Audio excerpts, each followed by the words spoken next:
Part 1, The Incident. This ghetto trash doesn't belong in first class. The words weren't spoken aloud, but they might as well have been written across flight attendant Heather Wilson's face as she stared down at 16-year-old Zoe Carter. The international terminal at O'Hare Airport echoed with the familiar symphony of travel, rolling suitcases against polished floors. Overhead, announcements. Hurried conversations in multiple languages. But none of that registered to Zoe in this moment. All she felt was the cold, assessing gaze of the flight attendant standing over her first-class seat. Zoe hadn't expected any special treatment when she arrived at the airport. With her worn navy hoodie pulled over her neatly braided hair, simple backpack slung across one shoulder, and scuffed sneakers, she looked like any other teenager traveling alone. Nothing about her appearance screamed first-class passenger, and that was precisely the problem. The ticket had been a graduation gift from her godmother, Dr. Vanessa Reynolds, who had beamed with pride when Zoe finished top of her class in the summer science program. "You've earned something special," she'd said, handing Zoe the envelope containing the premium ticket. "It's time you experienced how travel should be." Now, clutching that ticket in trembling fingers, Zoe wondered if the experience was worth the humiliation burning through her chest. She had boarded early, as instructed, settling into seat 3A with the quiet efficiency she approached everything in life. She'd tucked her backpack under the seat, placed her book on her lap, and tried her best to blend into the luxurious surroundings without calling attention to herself. But attention had found her anyway, in the form of senior flight attendant Heather Wilson, whose perfectly coiffed blonde hair was pulled into a regulation bun so tight it seemed to stretch her features into a permanent expression of suspicion. The name badge pinned to her immaculate uniform gleamed under the cabin lights as she stopped directly beside Zoe's seat. "Excuse me," Wilson said, her voice carrying just enough for nearby passengers to hear. "I think you might be confused about your seat assignment." Zoe looked up, her voice barely audible. "This is 3A. That's what my ticket says." "May I see your boarding pass?" Wilson's palm extended expectantly, fingers curled as if already preparing to take something that didn't belong there. Zoe handed over the carefully folded premium boarding pass, the paper still crisp despite her nervous handling. Wilson examined it with exaggerated scrutiny, her French manicured nails tapping against the barcode as her eyes narrowed. "There seems to be some kind of system error," Wilson announced, loud enough for the businessman in 3B to glance up from his laptop. "We don't typically have students in first class." The emphasis on students hung in the air between them, its true meaning perfectly clear. What Wilson meant was, we don't have people who look like you in these premium seats.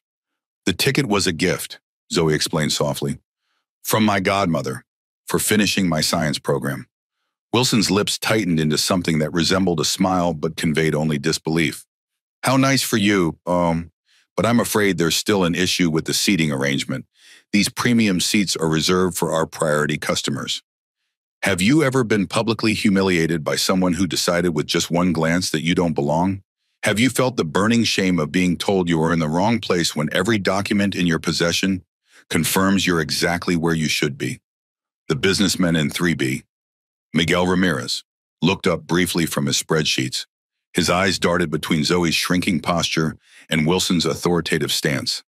For a moment, it seemed he might speak up. His brow furrowed slightly as he noted the valid boarding pass in Wilson's hand. But then his gaze dropped back to his laptop, another silent bystander in a world full of them. "But my ticket," Zoe began. "I understand you believe your ticket is for this seat." Wilson cut her off, her tone now dripping with condescension. "But there's clearly been a mistake in the system. I need this seat for a priority passenger who's about to board." No such passenger existed. This was a fabrication designed to provide plausible deniability for what was happening, a systematic exclusion based on appearance alone. 3 rows back, 19-year-old Bailey Thomas discreetly slipped her phone from her purse. A social media content creator with a modest following, she had a keen eye for moments that mattered.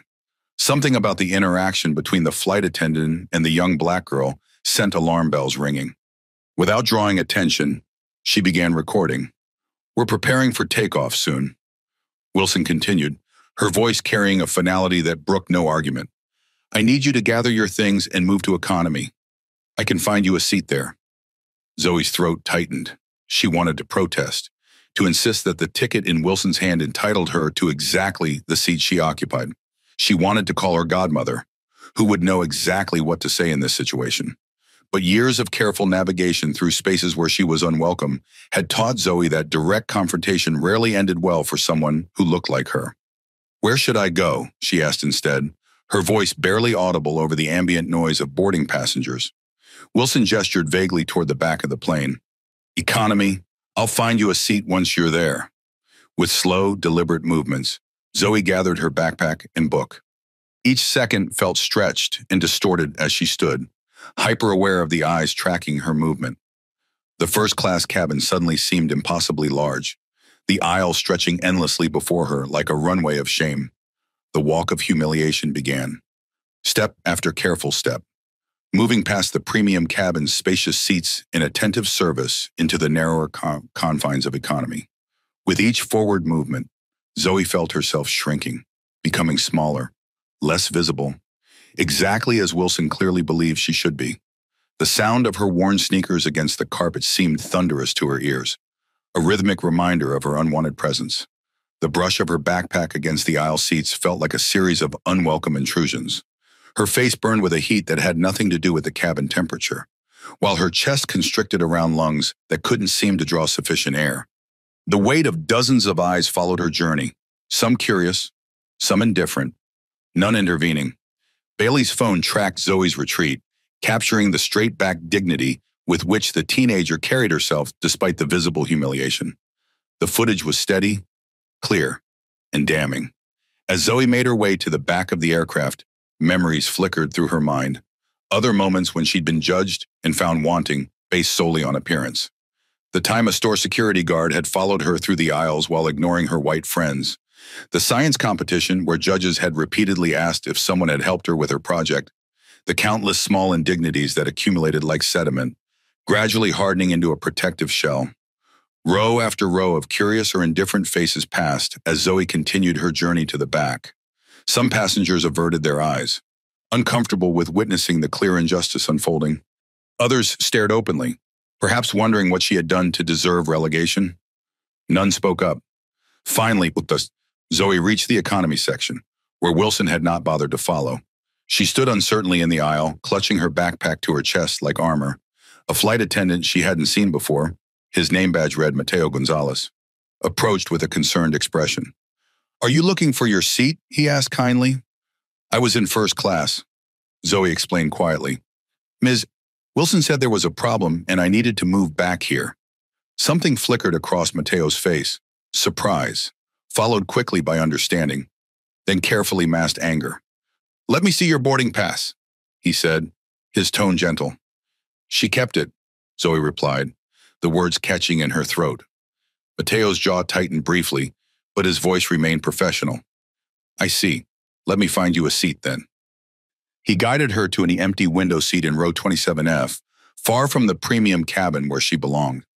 "I'm sorry about this," he said quietly, too low for others to hear. "I'll try to sort it out." But they both knew he wouldn't. Junior crew members rarely challenged their seniors, especially not over seating issues that could be explained away as standard procedure. Zoe settled into the narrow economy seat, the contrast with the spacious first-class accommodation painfully apparent. The armrests dug into her sides, the legroom insufficient for even her modest height. She stowed her backpack and stared out the window at ground crew loading luggage, trying to make herself invisible. In seat 27E, Elena Rodriguez noticed the girl's distress. A kindergarten teacher from San Diego, Elena had a finely tuned radar for children in pain. "Are you okay, honey?" she asked, her voice soft with concern. Zoe nodded without turning from the window, not trusting her voice. A single tear escaped despite her best efforts, tracking silently down her cheek. The salty moisture felt like weakness made visible, and she quickly wiped it away. Have you ever watched someone suffer an injustice and wondered if you should speak up? Have you felt that moment of hesitation between recognizing wrong and taking action to address it up in first class? Wilson had already moved on, offering pre-departure beverages to legitimate premium passengers with practiced charm. The incident was already fading from her mind, just another day maintaining the invisible boundaries that kept people in their proper places. Bailey Thomas, however, was reviewing the footage she'd captured. The 60-second clip told a compelling story without commentary, a young black girl with a valid first-class ticket being displaced because she didn't fit someone's image of who belonged in premium seating. Bailey's thumb hovered over the share button, hesitating only briefly before adding a caption, "Watch flight attendant kick black teen from first class with valid ticket, #travel, #discrimination," and posting it to her TikTok account. At precisely 12:14 p.m., Zoe pulled her phone from her pocket. The device was her lifeline to the one person who had always believed in her potential, who had always seen her value regardless of appearance. With slightly trembling fingers, she composed a text to her godmother. "Flight attendant made me leave first class, said I didn't belong. I'm in economy now." She sent the message without expectation of immediate response. Vanessa Reynolds was perpetually busy with important meetings and responsibilities. Zoe only vaguely understood. The text was just a way of releasing the knot of emotion tangled in her chest, not a cry for intervention. But at 12:15 p.m., just 1 minute later, Zoe's phone vibrated with an incoming message. "What flight number? What airline?"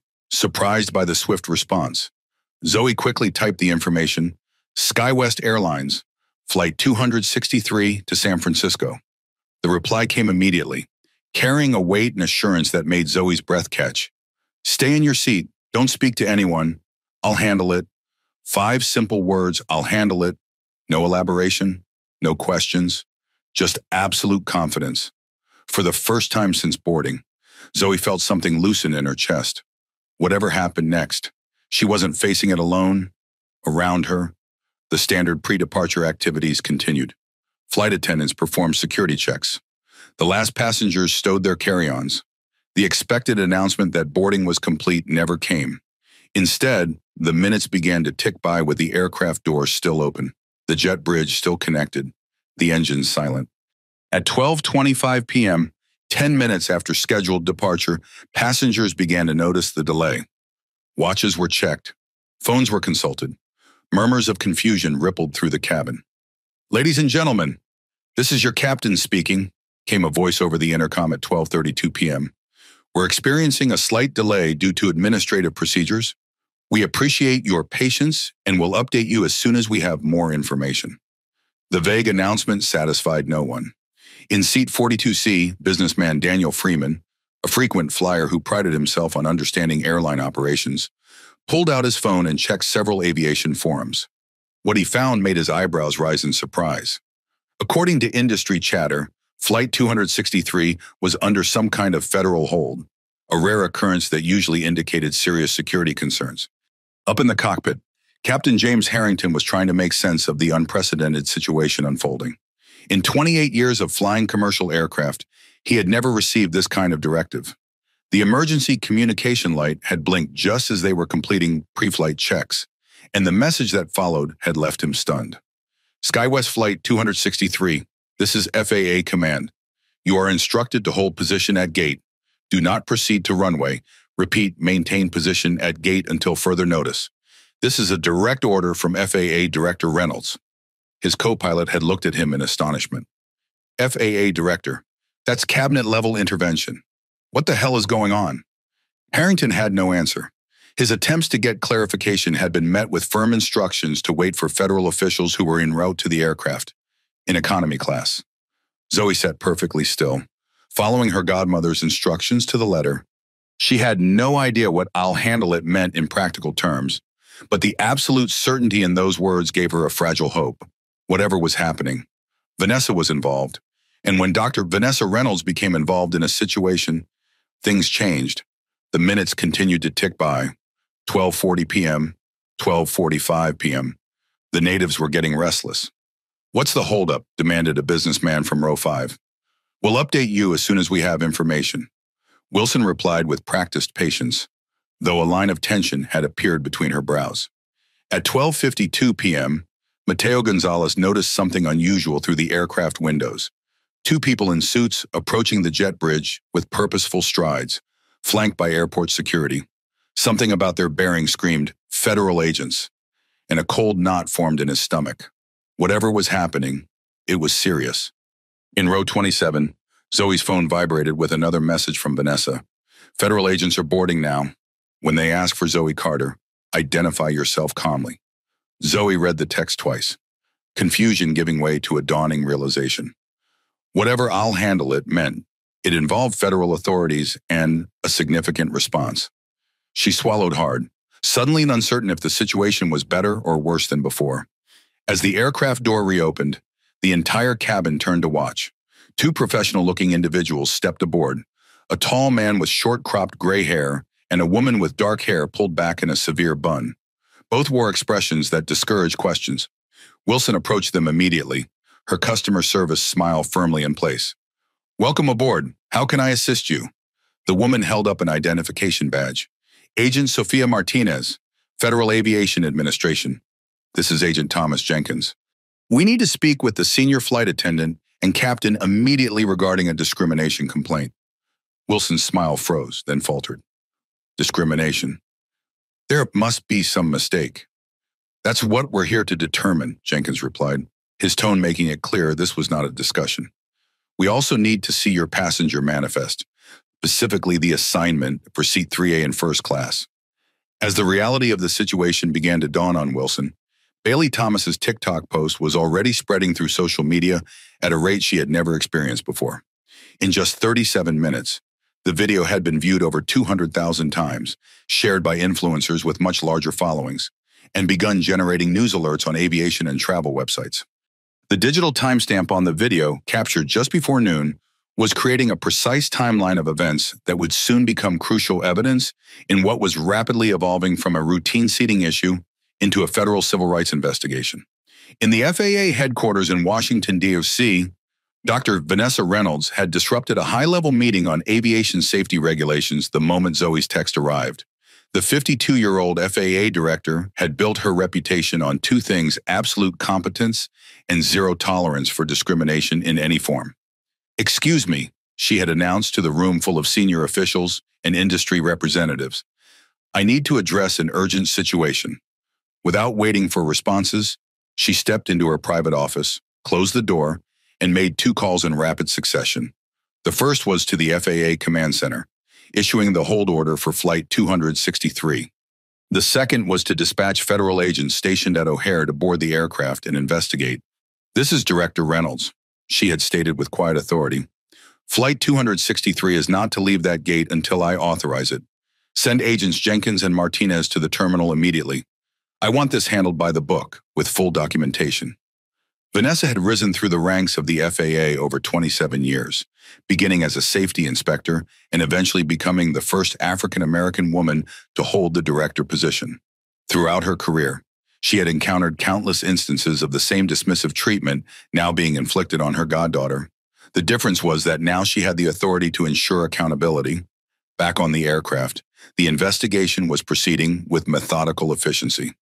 Agents Jenkins and Martinez had requested the flight manifest, which clearly showed Carter Zoe assigned to seat 3A in first class, a legitimate paid premium ticket. They had reviewed the boarding pass Wilson had confiscated, confirming it matched the system assignment. They had pulled Wilson aside for questioning in the forward galley, away from passenger ears.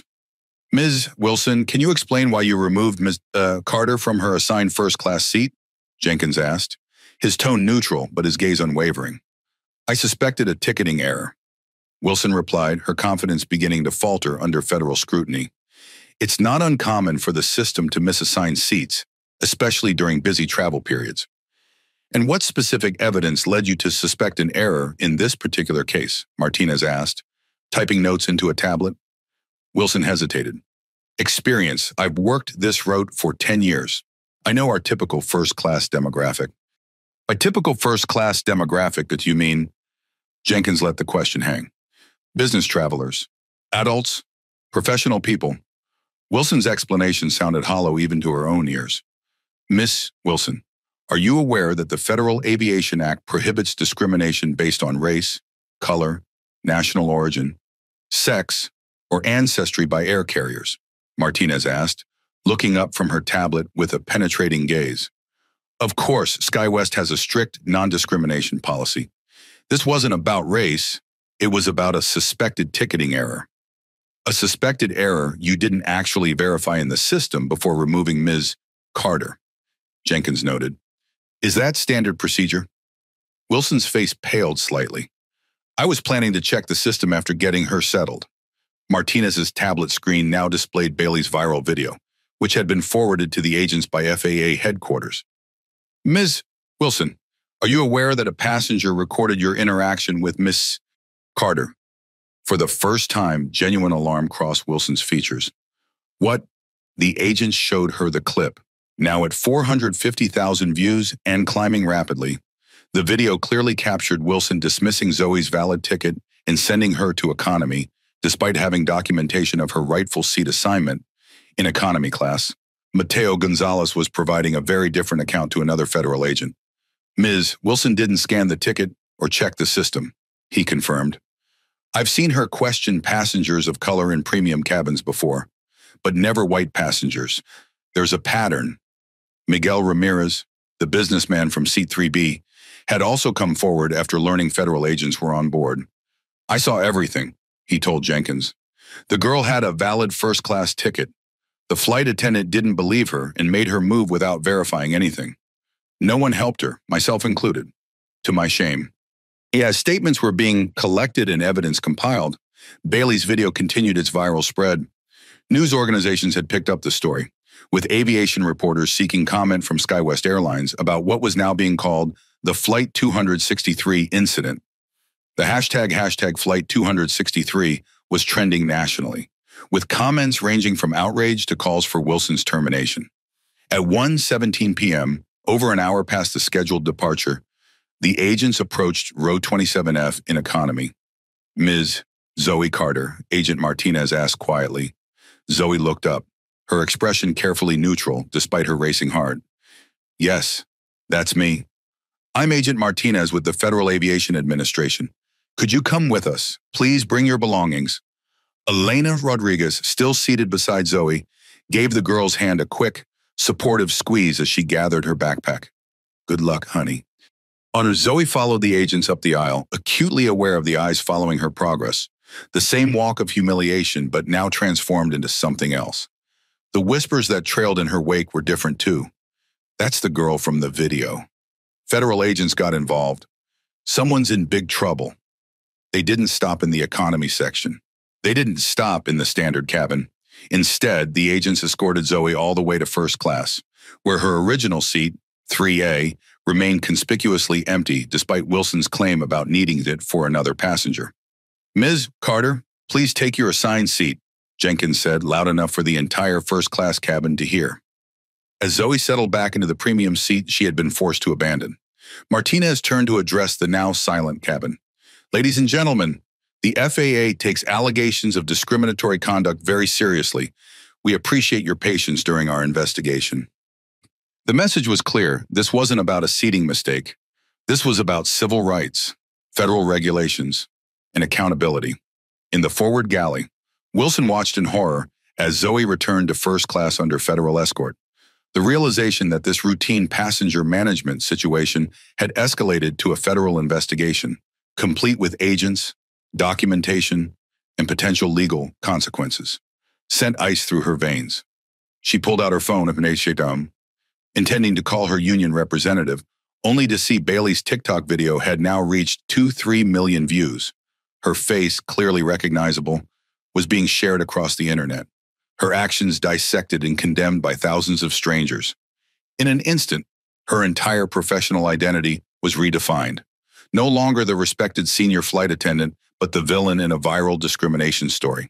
At 1:32 p.m., Jenkins and Martinez approached the cockpit to brief Captain Harrington on their findings. Captain, based on witness statements and video evidence, we've documented a clear incident of discriminatory conduct by senior flight attendant Wilson, Jenkins explained. Director Reynolds has ordered that Ms. Wilson be removed from this flight pending further investigation. Harrington nodded grimly. As captain, he was ultimately responsible for everything that happened on his aircraft. I understand. What about our departure? Once Ms. Wilson has been removed and replaced by another qualified attendant, you'll be cleared for takeoff, Martinez assured him. A replacement is already on their way to the gate. At 1:45 p.m., Wilson was escorted from the aircraft, her face ashen as she walked past rows of passengers who had witnessed her humiliation of Zoe, now witnessing her own professional downfall. Her replacement, flight attendant Amanda Foster, boarded with a brief apology to the passengers for the delay. The professionalism with which she immediately approached Zoe. "Ms. Carter, can I get you anything before takeoff?" stood in stark contrast to Wilson's earlier treatment. At 1:52 p.m., nearly 2 hours behind schedule, Flight 263 finally pushed back from the gate. As the engines rumbled to life, Zoe's phone vibrated with a final message from Vanessa. "You belong exactly where you are, never forget that. Call me when you land." The simple words carried a weight beyond their digital characters, an affirmation not just of Zoe's right to occupy her assigned seat, but of her intrinsic worth, regardless of how others might perceive her. The aircraft taxied toward the runway, finally resuming its journey. But for everyone on board, the flight had already been transformative. For Wilson, it was the end of a career built on unchecked bias. For Zoe, it was perhaps the beginning of understanding her own worth and the power of refusing to accept injustice quietly. And somewhere in the digital ether, Bailey's video continued to spread, forcing uncomfortable conversations in airline boardrooms, family dining tables, and social media comment sections about who belongs where, who decides, and what happens when those arbitrary boundaries are challenged by those with the courage and the backup to stand their ground. Part 2, the intervention. Captain James Harrington's hands moved with practiced efficiency over the pre-flight controls, his mind already plotting their route to San Francisco despite the 40-minute delay in boarding. After 28 years in the cockpit, he could perform these checks in his sleep: fuel levels, system diagnostics, weather patterns, communication protocols. Everything was routine until it wasn't. The emergency communication light blinked red, an unusual occurrence during standard pre-flight preparations. Harrington exchanged a quick glance with his co-pilot, First Officer Paul Davis, before activating the secure channel. "SkyWest 263, this is Captain Harrington." The voice that responded was crisp, authoritative, and carried the unmistakable weight of federal authority. "Captain Harrington, this is FAA Command Center. You are instructed to hold position at gate. Do not proceed to runway. Repeat, maintain position at gate until further notice. This is a direct order from FAA Director Reynolds, referencing 14 CFR 91-535 regarding non-discrimination in commercial air transportation." Harrington's hand froze over the radio. In nearly 3 decades of flying commercial aircraft, he had received hold orders for weather, mechanical issues, security concerns, but never a direct intervention from the FAA director herself, complete with specific regulatory citations. "FAA Command, can you clarify the nature of the hold order?" he asked, professional training keeping his voice steady despite the surge of adrenaline. "Negative, Captain. Federal agents are en route to your aircraft. Maintain position and stand by for their arrival. This is a priority directive." Davis leaned closer, keeping his voice low. "FAA Director, that's cabinet-level intervention.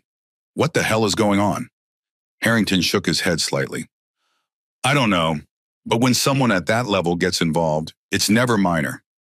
He reached for the cabin announcement system. "Ladies and gentlemen, this is your captain speaking. We're experiencing a slight delay due to administrative procedures. We appreciate your patience and will update you as soon as we have more information." The deliberately vague wording was standard protocol, enough to acknowledge the delay without causing unnecessary alarm. But as the minutes ticked by with no further clarification from FAA Command, Harrington's professional concern deepened. "Try operations," he suggested to Davis. "See if they have any insight." Davis made the call, then turned back with a puzzled expression. "They're in the dark too. All they know is that the FAA has issued some kind of special hold on our flight. No other aircraft are affected." Harrington checked his watch. 12:37 p.m., now 22 minutes past their scheduled departure. "Whatever this is, it's specific to us. Not weather, not security, not air traffic." "Discrimination complaint," Davis suggested suddenly. "The director's office handles civil rights violations directly." Harrington considered this. Possible, but that would typically go through proper channels, with documentation and review. Not an emergency hold order directly from the director. At 12:42 p.m., Davis spotted movement through the cockpit window. "We've got company. Two individuals in business attire were approaching the jet bridge with purposeful strides, flanked by airport security personnel. Their body language screamed federal agents, efficient, authoritative, brooking no delay. "Looks like we're about to get some answers," Harrington muttered. Straightening his uniform tie, throughout the cabin, passengers were growing increasingly restless as the unexplained delay stretched on. Electronic devices that should have been powered down for takeoff remained active. Conversations grew louder. Questions directed at flight attendants became more insistent. Have you ever felt the tension build in a confined space as frustration spreads from person to person? Have you watched a room full of strangers slowly transform from individuals into a collective entity united by shared inconvenience in the first-class galley? Heather Wilson maintained her professional composure despite the rising tension. 10 years of handling flight delays had taught her how to project calm confidence, even when internally frustrated. She prepared another round of complimentary beverages for the premium passengers, a standard gesture of appeasement during extended delays. "Any word from the cockpit?" asked junior flight attendant Mateo Gonzalez as he restocked the drink cart. "Administrative delay," Wilson replied dismissively. "Probably air traffic congestion or paperwork issues. Nothing we haven't handled before." Mateo nodded, but his expression remained troubled. He had witnessed Wilson's interaction with young Zoe Carter earlier. The dismissive tone, the unverified claims of ticketing errors, the banishment to economy without system confirmation. It wasn't the first time he had seen Wilson scrutinize passengers of color in premium cabins with suspicion absent when checking white passengers, but it was the first time he had seen someone so young subjected to such treatment. "That girl had a valid first-class ticket," he said quietly, keeping his voice below passenger hearing. "I saw it clearly." Wilson's expression hardened almost imperceptibly. "That was a routine seating adjustment." "Mateo, if there's an issue, you should have spoken up then." "You didn't give anyone a chance," Mateo replied, meeting her gaze directly. "You made a decision without verifying anything in the system." The conversation was interrupted by the unexpected sight of the aircraft door reopening. Both flight attendants turned to see two individuals stepping aboard, a tall man with short-cropped gray hair and a woman with dark hair pulled back in a severe bun. Their expressions were professionally neutral, but carried the unmistakable gravity of federal authority. Wilson approached them immediately, customer service smile firmly in place. "Welcome aboard Flight 263. How can I assist you?" The woman held up an identification badge that made Wilson's practiced smile falter. "Agent Sophia Martinez, Federal Aviation Administration. This is Agent Thomas Jenkins. We need to speak with the senior flight attendant and captain immediately regarding a discrimination complaint." The words hung in the air between them, heavy with implications Wilson wasn't yet ready to process. "Discrimination, there must be some mistake." "That's what we're here to determine," Jenkins replied, his tone making it clear this wasn't a casual inquiry. "We also need to see your passenger manifest, specifically the assignment for Seat 3A in first class." The specific reference to Seat 3A, Zoe Carter's assigned seat, sent a cold wave of realization through Wilson's body. This wasn't a routine passenger complaint to be handled with soothing platitudes and company-approved responses. This was federal intervention. "Of course," she managed, professional training taking over where personal composure failed. "Let me get that information for you right away." As Wilson moved to retrieve the manifest, Mateo caught Agent Martinez's eye and gave a nearly imperceptible nod toward the back of the aircraft. The silent communication was clear.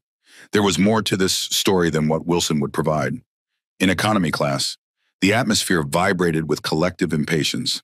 Passengers checked watches, refreshed email inboxes, adjusted seat positions in futile attempts to find comfort in the increasingly claustrophobic space. Besides Zoe in seat 27E, kindergarten teacher Elena Rodriguez had abandoned her initial attempts at conversation after sensing the teenager's reluctance to engage. But her nurturing instincts remained on high alert as she noticed Zoe's occasional glances at her phone, reading and rereading what appeared to be a significant text message. "Everything okay, honey?" Elena asked gently after Zoe checked her phone for the third time in 5 minutes. Zoe nodded without elaboration, her expression carefully neutral despite the storm of emotions beneath the surface. The words on her screen continued to glow with reassurance. "Stay in your seat. Don't speak to anyone. I'll handle it." Her godmother's message carried an authority that transcended the digital medium. Dr. Vanessa Reynolds had never been one for empty promises or hollow reassurances. When she said she would handle a situation, things happened, systems moved, problems resolved. But even with that knowledge, Zoe couldn't imagine how Vanessa could possibly handle something happening on an aircraft hundreds of miles away from Washington, D.C. The most she expected was perhaps a strongly worded complaint filed after landing, maybe some vouchers or an apology from customer service. What Zoe couldn't know, was that her simple text message had set in motion a sequence of events unprecedented in commercial aviation. In seat 42C, frequent flyer Daniel Freeman was already piecing together unusual patterns. An aviation enthusiast who regularly contributed to online forums about airline operations. He had immediately noticed that the administrative delay explanation didn't align with standard procedures. His discreet inquiries through several aviation message boards had yielded interesting information. Flight 263 is under some kind of federal hold, he murmured to his seatmate, scrolling through responses on his phone. That's extremely rare unless there's a security threat. Terrorist, his seatmate whispered with alarm. No, nothing like that, Freeman assured him. The chatter suggests it's a federal civil rights investigation, something about passenger discrimination, FAA involvement at the director level. Throughout the cabin, Bailey Thomas's video continued its viral journey across social media platforms. What had begun as a simple TikTok post by a college student with modest following was now being amplified by accounts with millions of followers, picked up by travel blogs, and reshared with outraged commentary. Flight attendant forces black teen out of first class despite valid ticket, #discrimination, #travel, #racism. 243,000 views. Watch this SkyWest employee decide who looks like they belong in premium cabin. 312,000 views. This is what flying while black looks like, even with a paid first-class ticket. 187,000 views. The view count climbed exponentially with each passing minute. 350,000, 475,000, 622,000. Each share volume, each comment, each reaction contributed to a digital wildfire spreading far beyond Bailey's usual audience. Travel rights. Another black passenger removed from a space they paid for. When will this end? Flight 263, Justice Seeker. I've seen this happen so many times. The difference, this time someone recorded it. Flight 263. Aviation Daily, unprecedented FAA director reportedly intervening directly in discrimination incident on Flight 263, aircraft grounded at gate. In the FAA headquarters in Washington, D.C., Dr. Vanessa Reynolds had transformed from bureaucratic administrator to command center general in the span of a single text message. The 52-year-old director had excused herself from a high-level meeting the moment Zoe's message arrived, recognizing immediately the significance of what was occurring. Reynolds had not reached her position by accident or connection. After graduating from Howard University with honors, she had earned her doctorate in aviation safety systems before joining the FAA as a safety inspector. Her rise through the ranks had been built on exceptional competence, unwavering integrity, and the ability to navigate both technical challenges and political realities with equal skill. When President Harris had appointed her as FAA director 2 years earlier, the aviation industry had recognized it was getting not just an exceptional administrator, but a reformer who understood the complex interplay of safety, commerce, and human factors that define modern air travel. Vanessa's personal history with discrimination in aviation settings made Zoe's situation particularly resonant. Early in her career, she had been repeatedly mistaken for administrative staff despite her credentials. She had been questioned about her presence in premium cabins, executive lounges, and industry conferences. Each incident had strengthened her resolve to create systemic change when she reached a position of sufficient authority. Now, standing in her private office with Zoe's text message glowing on her screen, she had both the authority and the opportunity to address not just an individual incident, but to send a message to the entire industry. Carol, she called to her executive assistant, get me the FAA Command Center immediately. Then connect me with our field office at O'Hare. We need Agents Jenkins and Martinez dispatched to Gate B-17 with emergency priority. As Carol hurried to make the connections, Vanessa placed a direct call to the DOT General Counsel. Richard, I'm invoking Article 23 authority on a commercial flight at O'Hare. I need immediate documentation support and potential civil rights investigation backup. The response was immediate. Understood. Director, what's the situation? Discriminatory removal of a legitimate passenger from assigned seating based on racial profiling. I want this documented, investigated, and addressed before that aircraft leaves the gate. You have full DO backing. Director, I'll alert the Civil Rights Division to stand by for potential case development. Vanessa ended the call just as Carol connected her to the FAA Command Center. This is Director Reynolds. I am issuing a priority hold order for SkyWest Flight 263 at O'Hare. The aircraft is not to leave the gate until federal agents complete an on-site investigation. This is a direct order. The Command Center supervisor responded with professional efficiency despite the unusual nature of the directive. Understood. Director, hold order being implemented immediately. Do you require additional resources? Negative. Agents are already en route. Keep me updated on any developments. As Vanessa ended the second call, she allowed herself a moment of grim satisfaction. Throughout her career, she had witnessed countless incidents of discrimination go unaddressed because they were reported after the fact, when evidence was difficult to gather and witnesses had dispersed. This time would be different. This time, the system would respond in real time, creating an accountability moment that would resonate throughout the industry. She sent Zoe a final text. Federal agents are boarding now. When they ask for Zoe Carter, identify yourself calmly. Back on Flight 263, the federal investigation was proceeding with methodical efficiency. Agents Jenkins and Martinez had commandeered the forward galley area, turning it into an impromptu interview space where they were systematically gathering evidence and testimony. The passenger manifest confirmed what they already suspected. Zoe Carter was legitimately assigned to seat 3A in first class with a paid premium ticket. The boarding pass Wilson had confiscated showed no irregularities that would justify reassignment. Ms. Wilson, Jenkins began, his tone professionally neutral despite the gravity of the situation. Can you walk us through your decision process regarding passenger Carter's seating assignment? Wilson maintained her composed demeanor, though a slight tension in her jaw betrayed her discomfort under federal scrutiny. I observed a potential seating discrepancy during boarding. Based on my experience with ticketing errors, I made a judgment call to relocate the passenger until the situation could be verified. And what specific indicators led you to suspect a ticketing error in this case? Martinez asked. Recording the conversation on a secure tablet, the passenger seemed uncertain about the boarding process. Wilson replied, the explanation sounding hollow even to her own ears. First-class passengers typically demonstrate familiarity with premium cabin procedures. Did you verify the suspected error in the booking system before relocating Ms. Carter? Jenkins pressed. A momentary hesitation. I plan to complete system verification after resolving the immediate boarding flow issue.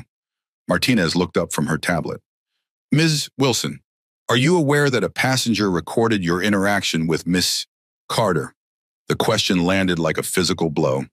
Wilson's professional mask slipped for just an instant, revealing genuine alarm before she recovered. Recorded, I'm not aware of any recording. Martinez turned her tablet to display Bailey's viral video, now approaching 1 million views across platforms. The 60-second clip clearly showed Wilson dismissing Zoe's valid boarding pass and directing her to economy without system verification, while using language that implied the teenager didn't belong in the premium cabin. This video is currently spreading across social media, Jenkins explained. It appears to contradict your statement about uncertainty in the boarding process. Ms. Carter presented her boarding pass clearly and correctly. Wilson's complexion paled as she watched the footage. The perspective from another passenger's view revealed aspects of her behavior she hadn't considered visible. The dismissive body language, the barely concealed disdain, the public nature of the humiliation she had inflicted. That doesn't show the complete interaction, she protested weakly. We're gathering additional witness statements now, Martinez replied, her tone making it clear that those statements were unlikely to support Wilson's version of events. In a separate interview area, Mateo Gonzalez was providing a very different account of both the incident and Wilson's history. This isn't isolated, he explained to a third federal agent who had joined the investigation. I've observed Ms. Wilson questioning passengers of color in premium cabins at least 7 times in the 3 months I've worked this route. I've never seen her apply the same scrutiny to white passengers. Have you documented these incidents or reported them through company channels? The agent asked. Mateo's expression reflected resignation rather than surprise. I filed 2 reports through our internal system. Both were dismissed as customer service misunderstandings with no further action. Miguel Ramirez, the businessman from C3B, had also come forward after learning federal agents were investigating. His statement added another damning perspective. I witnessed the entire interaction, he confirmed. The young lady presented a valid first-class ticket. The flight attendant didn't scan it or verify it in the system. She simply decided the passenger didn't belong there and removed her. I regret not speaking up at the time. As the investigation progressed, Bailey's video continued its viral journey. News organizations had begun picking up the story, with aviation reporters reaching out to SkyWest's corporate communications department for official statements. The airline's social media accounts were being flooded with comments demanding action, many including the rapidly spreading hashtag Flight 263. SkyWest Airlines, care to explain why your flight attendants get to decide who looks like they belong in first class hashtag Flight 263? Paid for a premium seat while black and got sent to the back of the plane. SkyWest, is this your company policy? Hashtag Flight 263. Watching corporate racism play out in real time on hashtag Flight 263.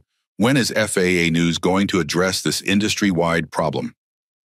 At SkyWest corporate headquarters, the crisis communications team had gone from routine operations to full emergency response in the span of 45 minutes. Social media monitoring software had flagged Bailey's video when it crossed 500,000 views, triggering alerts to the communications department, legal team, and eventually the executive suite. CEO Richard Hamilton, a 61-year-old industry veteran with silver hair and a reputation for calm crisis management, stared at the viral video playing on the conference room screen with growing concern. How verified is this? He asked the assembled team of executives, legal counsel, and communications specialists. Fully verified, sir, confirmed the head of operations. It's our Flight 263, currently held at the gate at O'Hare. The FAA has agents on board conducting an investigation. FAA involvement at this stage is unprecedented, noted the legal counsel, a sharp-eyed woman in her 50s. This isn't going through normal complaint channels. It's direct federal intervention. Hamilton's expression remained carefully neutral, but the gravity of the situation wasn't lost on anyone in the room. What do we know about the passenger? Zoe Carter, 16 years old, traveling alone on a legitimate first-class ticket, the customer service director reported. No previous issues on record, no special status notes, just a standard premium fare passenger. And our flight attendant, Heather Wilson, senior cabin crew, 10 years with SkyWest. Performance reviews generally positive, though the HR director hesitated briefly. There have been 3 previous passenger complaints alleging discriminatory treatment. All were resolved through standard customer service protocols without formal documentation. The implications hung in the air. Previous incidents that might have been dismissed as customer service misunderstandings now formed a potential pattern that could prove legally damaging in light of the current situation. Options, Hamilton asked simply. The communications director leaned forward. We need a public response immediately. The video has already reached 2 million views, and major news outlets are requesting comment. Silence at this point reads as confirmation of the behavior. Legal position. Hamilton turned to counsel. If the facts are as they appear in the video, we have potential liability under federal aviation anti-discrimination regulations. There could be significant financial and regulatory consequences beyond the obvious reputational damage. Hamilton made a decision. Prepare a preliminary statement acknowledging we're aware of the situation and cooperating fully with federal authorities. Don't admit liability, but emphasize our commitment to treating all passengers with dignity and respect. And get me a direct line to Director Reynolds. This needs to be addressed at the highest level. As the crisis team mobilized, Hamilton remained behind, watching the video one more time with a deepening frown. Beyond the legal implications and public relations damage, he recognized a fundamental ethical failure that cut to the core of the airline's stated values. Whatever the outcome of the federal investigation, SkyWest would need to address the cultural issues that had allowed such an incident to occur. Back on the aircraft, the investigation had reached its conclusion phase. Agents Jenkins and Martinez had compiled sufficient evidence through the manifest review, witness statements, and video documentation to determine that a clear violation of federal aviation anti-discrimination regulations had occurred. At 1:17 p.m., they approached row 27F in economy class. Ms. Zoe Carter, Agent Martinez asked quietly. Zoe looked up, her expression carefully neutral despite her racing heart. Yes, that's me. I'm Agent Martinez with the Federal Aviation Administration. Could you come with us? Please bring your belongings.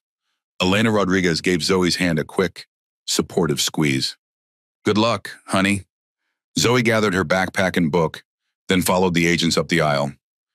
The walk was reminiscent of her earlier journey of humiliation, but fundamentally transformed by context. Now she moved with federal escorts, her steps steady, her posture straight.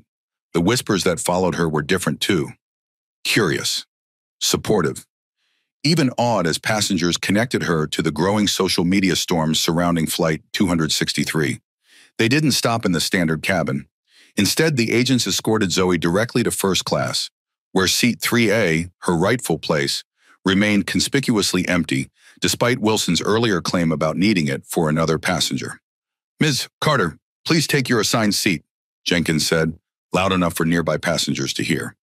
As Zoe settled back into the premium accommodation, Martinez addressed the first-class cabin with professional authority. Ladies and gentlemen, the FAA takes allegations of discriminatory conduct very seriously.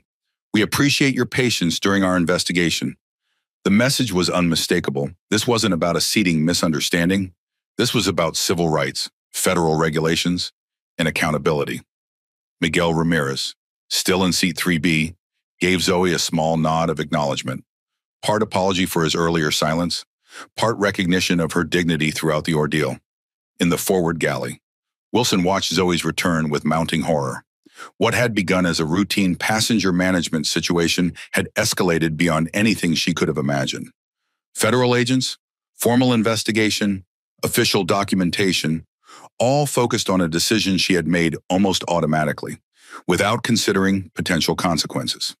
Checking her phone for the time, she was confronted instead with notifications about Bailey's viral video, now at 2-3 million views and featuring her face, her name badge clearly visible, her actions being dissected and condemned by strangers across the internet.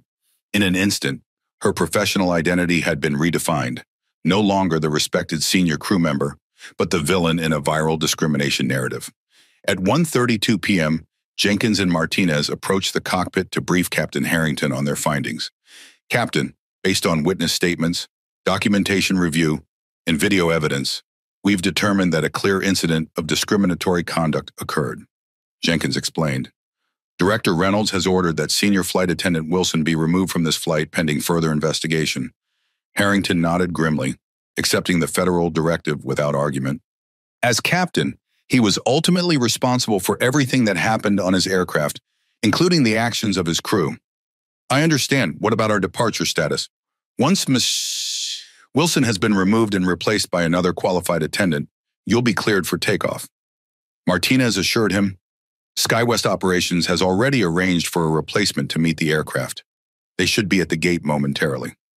At 1:45 p.m., Wilson was escorted from the aircraft, her face ashen. She walked past rows of passengers who had witnessed her humiliation of Zoe, now witnessing her own professional downfall. Some averted their eyes. Others watched with undisguised satisfaction as justice played out in real time. Her replacement, flight attendant Amanda Foster, boarded with a brief apology to the passengers for the delay. The professionalism with which she immediately approached Zoe. Miss Carter, can I get you anything before takeoff? Stood in stark contrast to Wilson's earlier treatment. At 1:52 p.m., nearly 2 hours behind schedule, Flight 263 was finally cleared for departure. As the engines rumbled to life and the aircraft pushed back from the gate, Zoe's phone vibrated with a final message from her godmother. You belong exactly where you are. Never forget that. Call me when you land. The simple words carried a weight beyond their digital characters. an affirmation not just of Zoe's right to occupy her assigned seat, but of her intrinsic worth regardless of how others might perceive her. As the aircraft taxied toward the runway, Bailey Thomas was updating her TikTok followers from seat 18D. They just removed the flight attendant from the plane. Federal agents put the girl back in her rightful first-class seat. #justice, #flight 263. The post was instantly flooded with comments celebrating the real-time accountability, many expressing amazement at the swift response to discriminatory behavior that would typically go unaddressed or be handled through post-flight complaints and form letters. OMG, they actually did something instead of just saying, "We'll look into it." This is literally the first time I've seen consequences happen in real time for this kind of treatment. Whoever that girl's connected to must have serious power, FAA director-level intervention. In the digital realm beyond the aircraft, the #Flight 263, the story continued to spread, forcing uncomfortable conversations in airline boardrooms, family dining rooms, and social media comment sections about who belongs in which spaces, who decides, and what happens when those arbitrary boundaries are challenged by those with the courage and the connections to stand their ground. The incident was no longer about a single flight attendant's poor judgment or a teenager's humiliation. It had transformed into something much larger, a real-time case study in how systems of discrimination can be challenged when the right combination of documentation, authority, and public accountability converge. And somewhere over the Midwest, as Flight 263 finally climbed to cruising altitude, Zoe Carter opened her book in the spacious comfort of her rightful first-class seat, a small smile playing at the corners of her mouth. The system that had so often failed people who looked like her had, for once, worked exactly as it should. Part 3, The Reckoning. Federal agent Thomas Jenkins had conducted hundreds of investigations throughout his 20-year career with the FAA. He had examined maintenance violations, certification discrepancies, and safety protocol breaches across the aviation industry. But as he stood in the first-class galley of Flight 263 reviewing witness statements, he recognized that this case was fundamentally different, not just in its content, but in its implications. We're ready for the final interviews. His partner, Agent Sophia Martinez, informed him as she organized documentation on her tablet. The evidence is unusually clear-cut for a discrimination case. Jenkins nodded in agreement. Most civil rights complaints in aviation came after the fact, passengers filing reports days or weeks after incidents, when evidence was diffuse and memories had begun to fade. The real-time intervention on Flight 263 had created a unique opportunity to document discrimination as it occurred, with witnesses still present and digital evidence still fresh. "Captain Harrington is prepared for our recommendation," Jenkins replied. "Let's finalize the interviews and complete the assessment." At 1:17 p.m., the agents approached row 27F in economy class, where Zoe Carter sat quietly beside kindergarten teacher Elena Rodriguez. "Ms. Zoe Carter," Agent Martinez asked with professional courtesy. Zoe looked up, her expression carefully composed despite the tumult of emotions beneath the surface. "Yes, that's me. I'm Agent Martinez with the Federal Aviation Administration. This is Agent Jenkins. Could you come with us? Please bring your belonging." Elena gave Zoe's hand a quick, supportive squeeze. "Good luck, honey." Zoe gathered her backpack and book, then followed the agents up the aisle. The journey was physically identical to her earlier walk of humiliation, but the context transformed every step. Now she moved with federal escorts, her posture straight, her gaze steady. The whispers that followed were different too, curious, supportive, even awed as passengers connected her to the social media storm surrounding Flight 263. When they reached the first-class cabin, Jenkins gestured to seat 3A, Zoe's original assignment, still conspicuously empty despite Wilson's claim about needing it for another passenger. "Ms. Carter, please take your assigned seat," he said, his voice carrying enough authority that nearby passengers turned to watch. As Zoe settled back into the premium accommodation, Martinez addressed the first-class cabin. "Ladies and gentlemen, the FAA takes allegations of discriminatory conduct very seriously. We appreciate your patience during our investigation." The message landed with unmistakable clarity. This wasn't about a seating misunderstanding. This was about civil rights, federal regulations, and accountability. Miguel Ramirez, still in seat 3B, gave Zoe a small nod of acknowledgement. part apology for his earlier silence, part recognition of her dignity throughout the ordeal. In the forward galley, Wilson watched Zoe's return with mounting horror. The situation had escalated beyond anything she could have imagined. Federal agents, formal investigation, official documentation, all focused on a decision she had made almost automatically, without considering potential consequences. Ms. Wilson, Jenkins addressed her with professional detachment. Based on our investigation findings, we need to discuss next steps. Wilson struggled to maintain her professional composure. This has been blown completely out of proportion. I was following standard procedures for suspected ticketing errors. Martinez's expression remained neutral, but her words carried the weight of federal authority. Ms. Wilson, we've reviewed the passenger manifest, which clearly shows Ms. Carter assigned to seat 3A. We've examined the boarding pass you confiscated, which matches that assignment.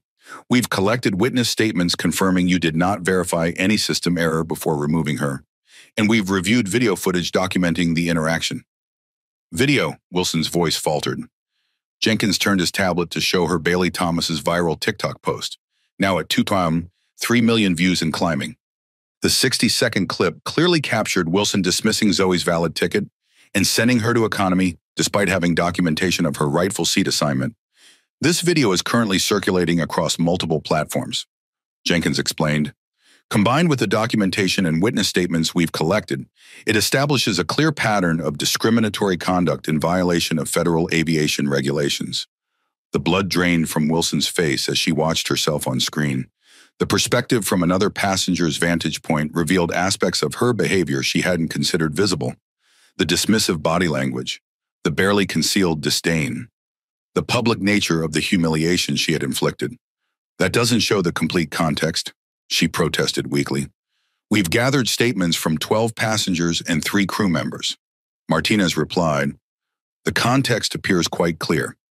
Junior flight attendant Mateo Gonzalez had provided particularly damning testimony, documenting not just this incident, but a pattern of similar behavior he had observed during his 3 months working alongside Wilson. I've seen Ms. Wilson question passengers of color in premium cabins at least 7 times, he had told the agents. I've never seen her apply the same scrutiny to white passengers with similar profiles. Miguel Ramirez's statement had added another layer of credibility. The young woman presented a valid first-class ticket. The flight attendant didn't scan it or verify it in the system. She simply decided the passenger didn't belong there and removed her. I regret not speaking up at the time. Combined with Bailey's video and the documentation review, these statements created an evidentiary package that would be difficult to dismiss as misunderstanding or procedural error. What happens now? Wilson asked, her voice smaller than it had been at any point during the investigation. Based on our findings, Director Reynolds has ordered your immediate removal from this flight, Jenkins informed her. You will be escorted from the aircraft pending further investigation by the FAA Civil Rights Division and SkyWest's internal review process. The finality of this statement hit Wilson like a physical blow. In an instant, her professional identity, built over 10 years of service, had been redefined. No longer the respected senior crew member, but the subject of a federal civil rights investigation, captured on viral video exercising bias that she had never fully acknowledged, even to herself. At 1:32 p.m., Jenkins and Martinez approached the cockpit to brief Captain Harrington on their findings. Captain, based on witness statements, documentation review, and video evidence, we've determined that a clear incident of discriminatory conduct occurred, Jenkins explained. Director Reynolds has ordered that senior flight attendant Wilson be removed from this flight pending further investigation. Harrington nodded grimly, accepting the federal directive without argument. As captain, he was ultimately responsible for everything that happened on his aircraft, including the actions of his crew. I understand, Shigarama. What about our departure status? Once Ms. Wilson has been removed and replaced by another qualified attendant, you'll be cleared for takeoff. Martinez assured him, SkyWest Operations has already arranged for a replacement to meet the aircraft. They should be at the gate momentarily. Harrington keyed the intercom to address his first officer and remaining crew. We'll be removing Miss Wilson from the flight. SkyWest is sending a replacement flight attendant. Once they arrive, we should be cleared for departure. First Officer Davis nodded, his expression solemn. Like most aviation professionals, He understood that actions which compromised passenger dignity or aircraft safety came with consequences. I'll update the flight plan with the new departure time. At 1:45 p.m., Wilson was escorted from the aircraft. Her face ashen, she walked past rows of passengers who had witnessed her humiliation of Zoe and were now witnessing her own professional downfall. Some averted their eyes, uncomfortable with the public nature of accountability. Others watched with undisguised satisfaction as justice played out in real time. The replacement, flight attendant Amanda Foster, boarded with a brief apology to the passengers for the delay. The professionalism with which she immediately approached Zoe, "Miss Carter, can I get you anything before takeoff?" stood in stark contrast to Wilson's earlier treatment. At 1:52 p.m., nearly 2 hours behind schedule, Flight 263 was finally cleared for departure. As the engines rumbled to life and the aircraft pushed back from the gate, Zoe's phone vibrated with a final message from her godmother. "You belong exactly where you are. Never forget that. Call me when you land." The simple words carried a weight beyond their digital characters, an affirmation not just of Zoe's right to occupy her assigned seat, but of her intrinsic value regardless of how others might perceive her. As the aircraft taxied toward the runway, Bailey Thomas was updating her TikTok followers from seat 18D. They just removed the flight attendant from the plane. Federal agents put the girl back in her rightful first-class seat. #justice, #flight 263. The post was instantly flooded with comments celebrating the real-time accountability, many expressing amazement at the swift response to discriminatory behavior that would typically go unaddressed or be handled through post-flight complaints and form letters. "This is the first time I've ever seen immediate consequences for this kind of treatment. Wow, they actually did something instead of just sending an apology email. That girl must have some serious connections to get the FAA involved so fast." The last observation wasn't wrong. Without Dr. Vanessa Reynolds' direct intervention, the incident would likely have followed the standard pattern: a complaint filed after landing, a customer service representative offering apologies and perhaps compensation, a notation in Wilson's file that would be addressed during her next performance review, if at all. Instead, the convergence of Zoe's connection to federal authority, Bailey's viral documentation, and the real-time investigation had created a moment of public accountability rarely seen in discrimination cases. As Flight 263 finally lifted off, the repercussions were just beginning to unfold on the ground. At SkyWest Airlines headquarters, CEO Richard Hamilton had convened an emergency meeting in the glass-walled conference room overlooking the operations center.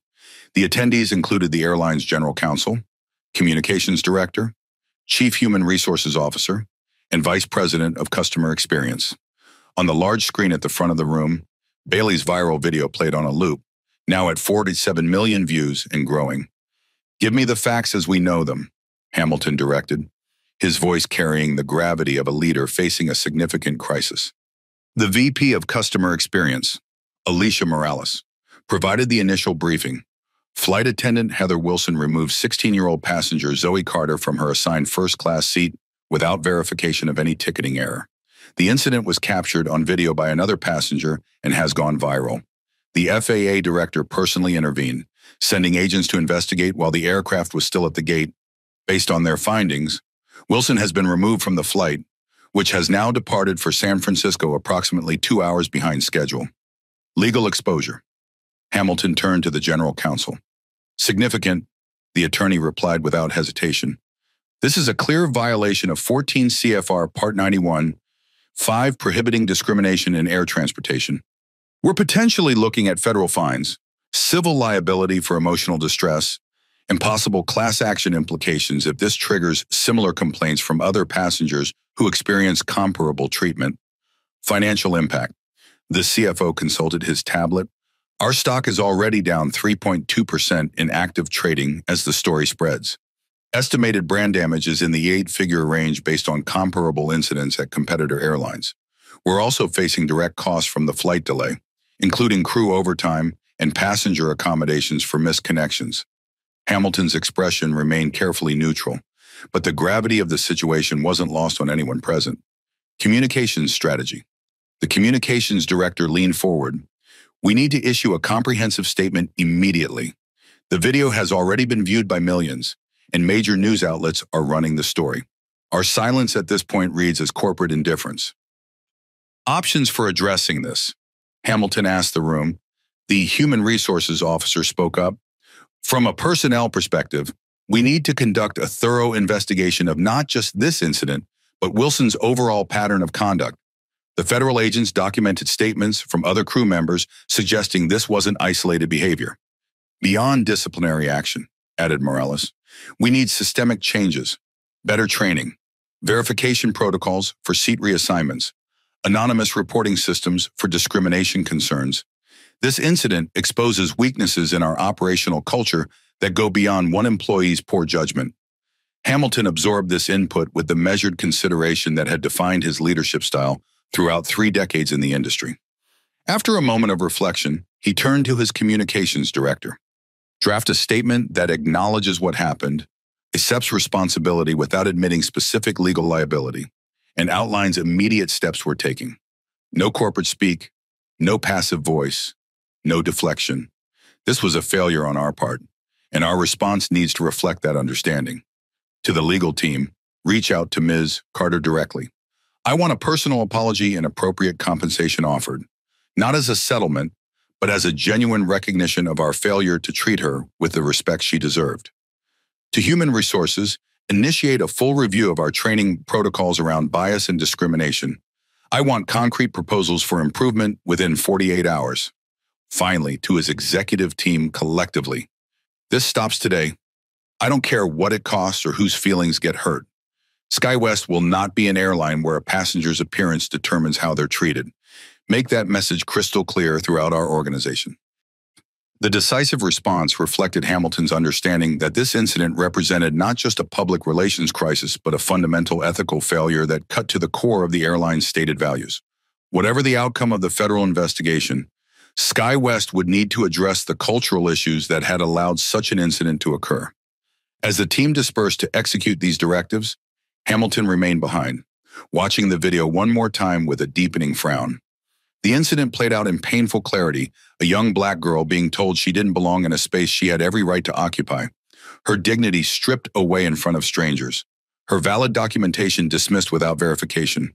It was a scenario that played out daily across America, in restaurants, retail stores, corporate offices, and countless other spaces where belonging was determined by appearance rather than legitimate right.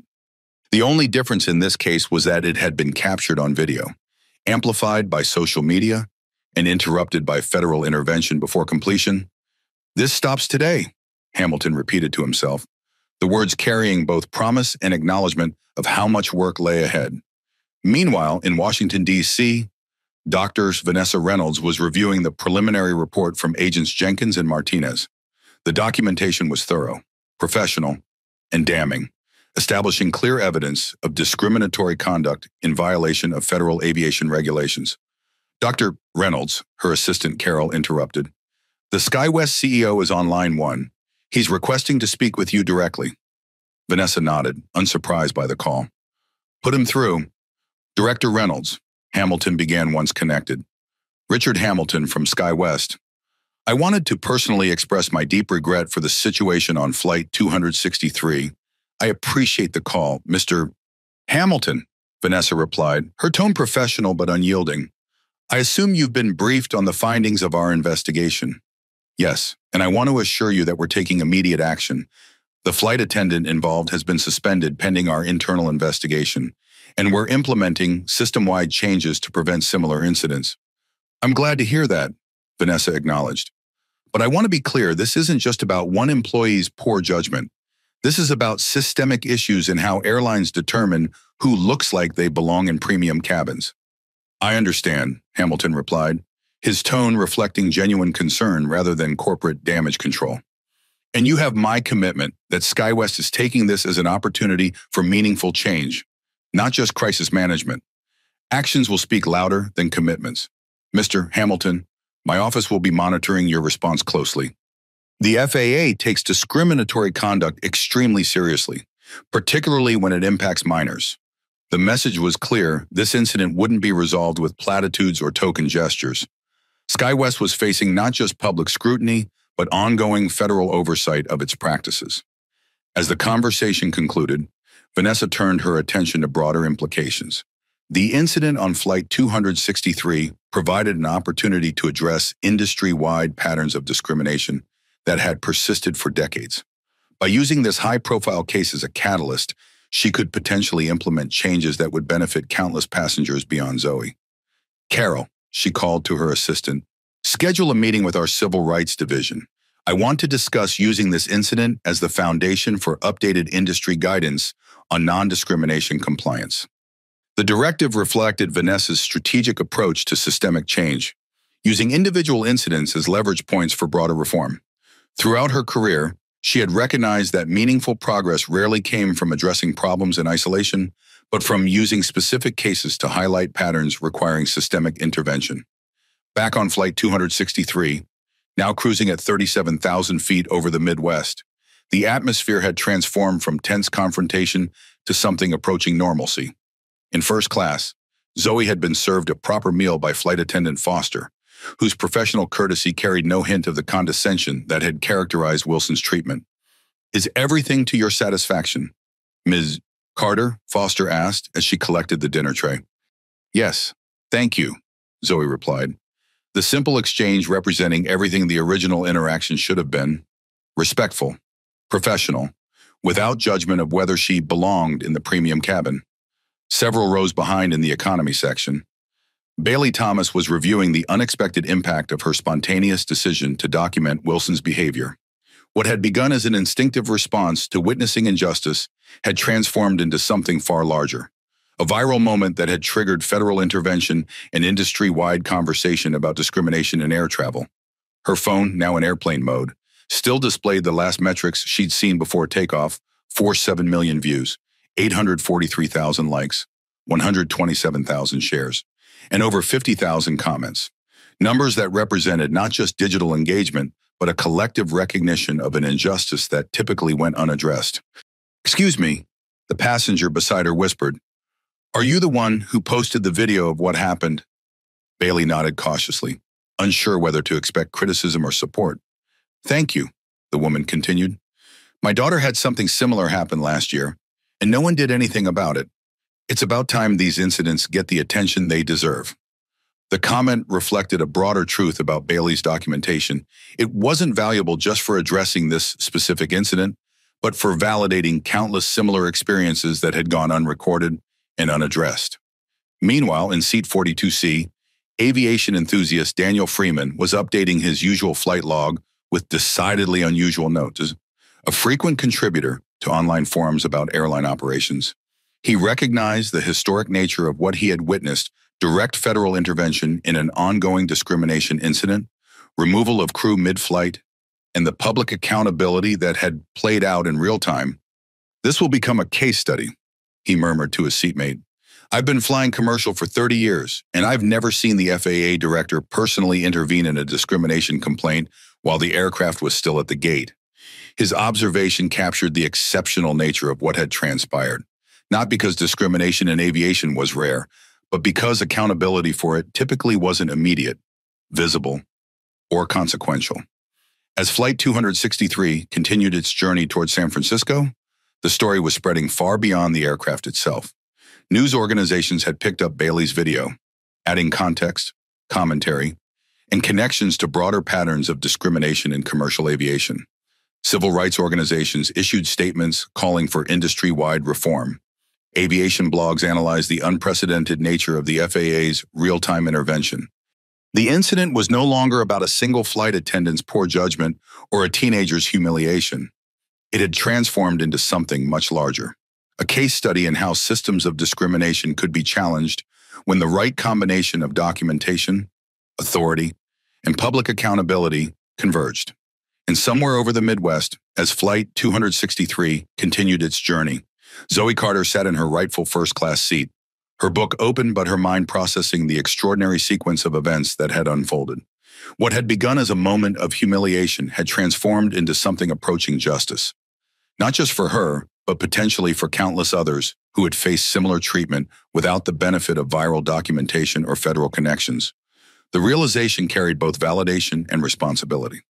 Her quiet dignity throughout the ordeal, her refusal to accept injustice without seeking help, her calm compliance with federal agents' instructions, all had contributed to an outcome that might help change how airlines address discrimination.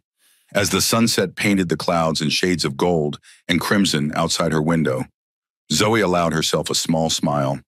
The system that had so often failed people who looked like her had, for once, worked exactly as it should. Part 4, the aftermath. San Francisco International Airport buzzed with the usual afternoon chaos, travelers rushing between terminals, emotional reunions at arrival gates, harried business passengers navigating security checkpoints with practiced efficiency. But at Gate 22B, where SkyWest Flight 263 from Chicago had just arrived, an unusual scene was unfolding. Local news crews had positioned themselves strategically near the jet bridge exit. Social media influencers with professional camera equipment mingled with curious onlookers, all drawn by the viral story that had unfolded during the flight's departure from O'Hare. Hashtag Flight 263 had become the day's top trending hashtag, with over 12 million mentions across platforms. When Zoe Carter finally emerged from the jet bridge, she was unprepared for the wall of attention that greeted her. Cameras flashed, reporters called her name, strangers approached with supportive comments and recording phones. The quiet dignity she had maintained throughout the flight momentarily faltered in the face of this unexpected public spotlight. Zoe, how do you feel about becoming the center of a national conversation on discrimination in aviation? Can you tell us about the moment you were forced out of first class? Did you know your story has gone viral? Over 15 million people have seen the video. Before Zoe could formulate a response, a tall woman in a TSA uniform approached with purposeful strides. Ms. Carter, I'm Officer Reyes. Dr. Reynolds arranged for an escort. Please come with me. With professional efficiency, Officer Reyes created a path through the crowd, guiding Zoe away from the clamoring media and toward a private airport lounge.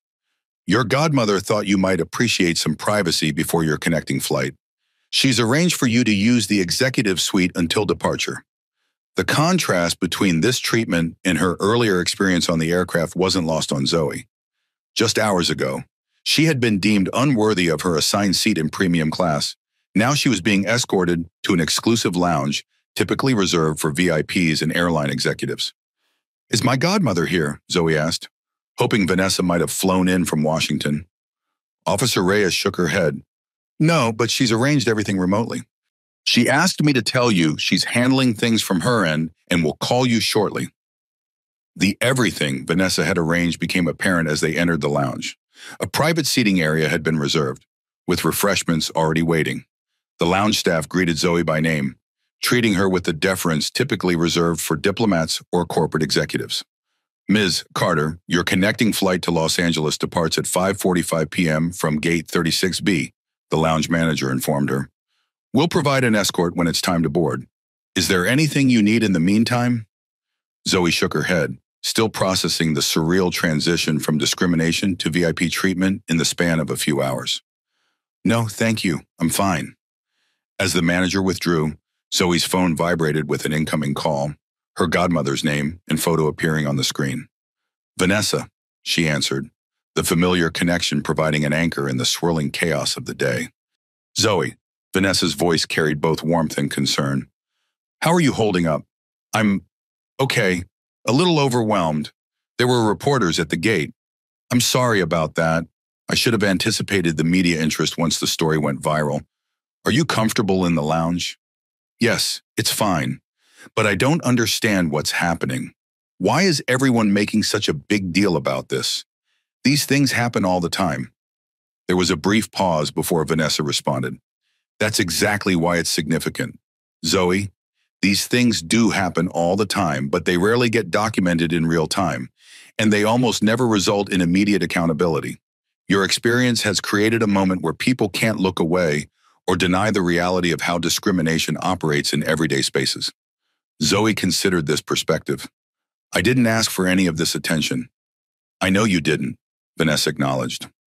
But sometimes we don't choose the moments that define larger conversations. Sometimes they choose us. The wisdom in these words resonated with Zoe's own developing understanding of what had transpired. Her individual experience had somehow become a catalyst for a much broader discussion about belonging, authority, and accountability. What happens next, she asked. That depends partly on you. Vanessa replied. SkyWest's CEO has reached out personally to apologize. They're offering compensation and want to discuss how to address the situation. You're not obligated to engage with them at all. I can handle everything if you prefer. Zoe considered her options. The simplest path would be to let Vanessa manage the corporate response, accepting whatever compensation was offered and putting the incident behind her. But something about that approach felt incomplete. I think I want to talk to them. She decided, not right now, but eventually. I want them to hear directly from me what it felt like, not just for my sake, but for all the other people who've had similar experiences without anyone listening. Vanessa's pride was evident even through the phone connection. That's a powerful choice, Zoe. When you're ready for that conversation, I'll make sure it happens on your terms. Their discussion continued for several more minutes, covering practical details about Zoe's remaining journey and the unusual circumstances that would now surround it. As they concluded the call, Vanessa offered one final observation. You handled yourself with extraordinary grace today. Zoe, that kind of dignity under pressure isn't something I could have taught you. It comes from within. I'm incredibly proud of you. After the call ended, Zoe sat quietly in the private lounge, processing not just the day's events, but their rapidly expanding repercussions. On her phone stood, Bailey's TikTok video had climbed to 15.7 million views. News organizations from CNN to the Washington Post were running stories under headlines like Teen's removal from first class sparks national conversation, and FAA director's goddaughter at center of viral discrimination incident. The public narrative was evolving in real time, with commentators, aviation experts, and civil rights advocates all weighing in on what Flight 263 revealed about persistent discrimination in commercial air travel. What had been a personal humiliation hours earlier had transformed into a cultural inflection point, being dissected on national television. At SkyWest Airlines headquarters, CEO Richard Hamilton was addressing an expanded emergency response team, now including the airline's diversity officer, training director, and operations executives alongside the original crisis management group. The statement has been released, the communications director reported. Initial response is mixed but trending positive. We're being credited for acknowledging the issue directly rather than issuing a generic corporate apology. The statement in question had been carefully crafted to strike a balance between accountability and legal protection. SkyWest Airlines acknowledges that a serious incident occurred aboard Flight 263 today, in which a young passenger was inappropriately removed from her assigned first-class seat despite holding a valid ticket. We apologize unreservedly to Mrs. Carter and to all our passengers. The behavior demonstrated in this incident does not reflect our values or expectations for how customers should be treated. We are fully cooperating with the FAA's investigation and have initiated our own comprehensive review of both this specific incident and our broader practices regarding passenger treatment. The employee involved has been removed from service and pending investigation. Additionally, we are implementing immediate retraining for all customer-facing staff on our non-discrimination policies, verification protocols for seating assignments, and appropriate handling of customer concerns. We recognize that an apology is only meaningful when accompanied by concrete action. In the coming days, we will announce additional steps being taken to ensure all passengers are treated with dignity and respect regardless of age, appearance, or background. Hamilton nodded approval as he reviewed the public response data. What's our next step? The Chief Diversity Officer, Dr. Jamila Washington, spoke up. We need to move beyond crisis management to substantive change. I've drafted a comprehensive action plan addressing both immediate needs and longer-term cultural transformation. She displayed a detailed presentation outlining several key initiatives: mandatory bias awareness training for all customer-facing employees, new verification protocol requiring system confirmation before any passenger is reassigned from premium seating, anonymous reporting system for discrimination, incidents with direct escalation to executive leadership, review of all previous customer complaints involving potential discrimination for patterns requiring address, formation of a passenger advisory council, including diverse representation to provide ongoing feedback on customer experience initiatives. Implementation timeline, Hamilton asked. We can roll out the verification protocol and reporting system within 72 hours. Washington replied, the training program will take 2 weeks to deploy company-wide. The Comprehensive Review and Advisory Council will require approximately 30 days to establish properly. Hamilton considered this information alongside the continuing public relations implications. Make it happen. Budget concerns are secondary right now. This is about who we are as an airline and what values we actually live by, not just print in our mission statement. His decisive response reflected an understanding that this incident represented not just a public relations challenge, but a moment of potential transformation for the company's culture. Whether that transformation would be meaningful or merely cosmetic would depend on the execution of these initiatives and the sustained commitment to their principles beyond the immediate crisis. Meanwhile, in the digital sphere, Bailey Thomas's unexpected role as documentary journalist continued to expand. Major news outlets were requesting permission to use her footage in their coverage. Civil rights organizations reached out about incorporating the video bias into training materials. Aviation bloggers sought interviews about her decision to document the incident. The 19-year-old college student's TikTok following had exploded from 2,300 to over 230,000 in the span of 6 hours, a platform she was now considering how to use responsibly given the audience that had coalesced around her documentation of injustice. "I never expected this kind of reaction," she explained during a phone interview with a national news outlet. "I just saw something wrong happening and felt like it needed to be recorded. The fact that it's resonated with so many people shows how common these experiences are, even if they don't usually get documented." Her observation touched on a fundamental truth about the incident's viral spread. The video hadn't captured something extraordinary, but something depressingly ordinary. The kind of discrimination that occurred daily across America, but rarely with such clear documentation or swift consequences. Flight attendant Mateo Gonzalez was experiencing his own unexpected aftermath. His decision to provide honest testimony to federal investigators about Wilson's pattern of behavior had required moral courage he hadn't been certain he possessed. Now back at his hotel room in San Francisco, he found himself fielding messages from colleagues, some supportive, others questioning his loyalty to a fellow crew member. His union representative had called to assure him that his position was protected under whistleblower statutes, but the emotional weight of speaking up against a senior colleague remained significant. Still, watching Zoe return to her rightful seat under federal escort had provided validation that his testimony had contributed to a just outcome. As the various participants in the Flight 263 incident processed their roles in the expanding repercussions, the story continued to evolve across traditional and social media platforms. Aviation experts analyzed the unprecedented nature of the FAA's real-time intervention. Legal commentators discussed potential liability implications for airlines that failed to address discriminatory conduct by employees. Civil rights advocates used the incident as a launching point for broader conversations about who is presumed to belong in premium spaces across American society. The following morning, the story reached national broadcast news, with all major networks featuring segments on the incident. The framing varied somewhat by outlet. CNN: Teens removal from first class reveals pattern of discrimination in aviation. Fox News: FAA director under scrutiny for personal intervention in flight incident. MSNBC: viral video shows real-time accountability for discrimination. ABC: SkyWest faces backlash after flight attendant removes teen from first class. These varying angles reflected the inevitable politicization of what had begun as a simple case of discrimination, but had evolved into a flashpoint for broader cultural conversations about power, belonging, and accountability. Dr. Vanessa Reynolds addressed the media scrutiny of her personal intervention with characteristic directness during an impromptu press conference outside FAA headquarters. "Yes, Zoe Carter is my goddaughter. And yes, I used my authority to ensure federal regulations against discrimination were enforced. I would have done the same for any passenger facing similar treatment. The fact that I had a personal connection to this case doesn't change the underlying legal and ethical issues. A passenger with a valid ticket was removed from her assigned seat based solely on appearance and assumptions about where she belonged."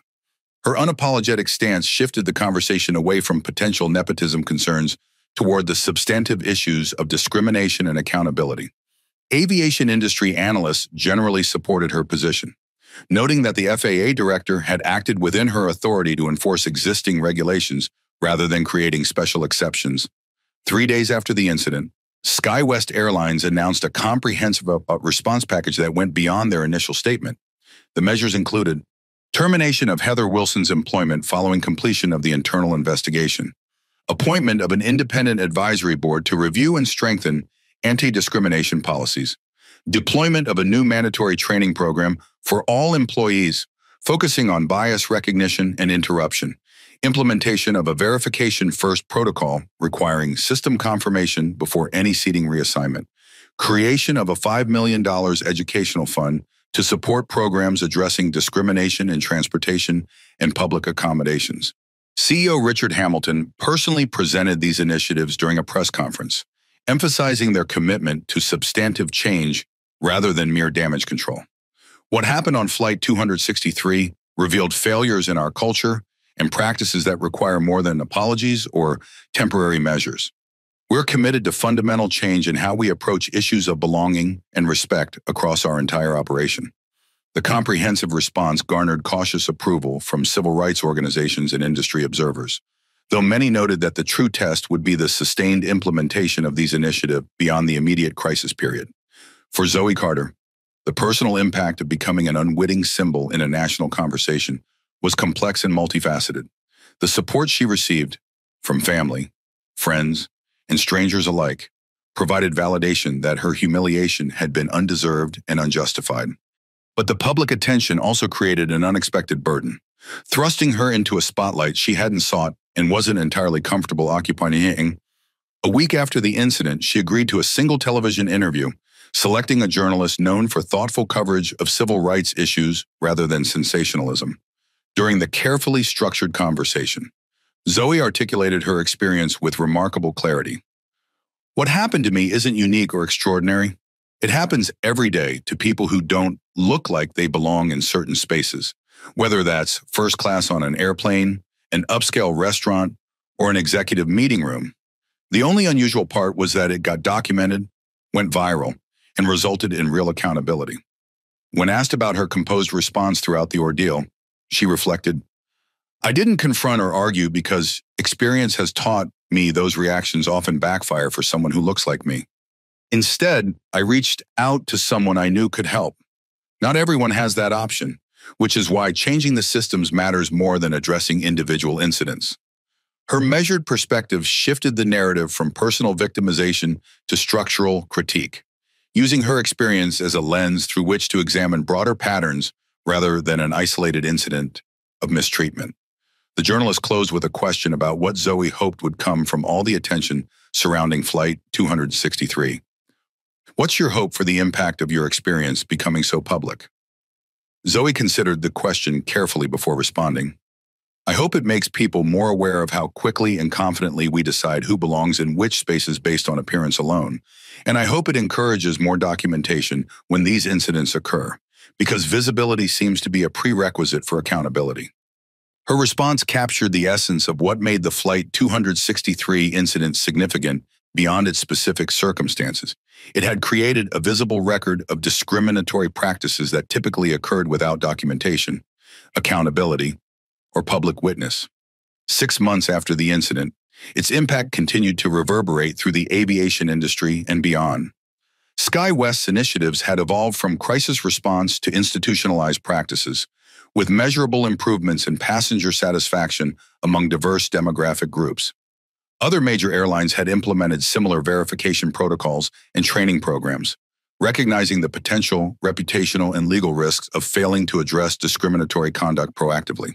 The FAA had issued updated guidance on non-discrimination compliance, using the Flight 263 incident as a case study in how seemingly routine customer service decisions could constitute civil rights violations when based on biased assumptions rather than legitimate operational factors. Bailey Thomas's documentary work had expanded from that initial viral video to a series exploring everyday discrimination across various settings, using her unexpected platform to highlight experiences that typically went unrecorded and unaddressed. For Heather Wilson, the consequences had been professionally devastating but personally transformative. After her termination from SkyWest following the investigation, she had initially responded with defensive anger, focusing on the disproportionate consequences of what she viewed as a routine decision. But as months passed and the viral video of her interaction with Zoe remained in public discourse, Wilson's perspective began to shift through a combination of reflection and unexpected connections. A community restorative justice program had facilitated private conversations between Wilson and several former passengers who had experienced similar treatment, not for public performance but as genuine opportunities to understand the impact of actions she had previously dismissed as routine professional judgment.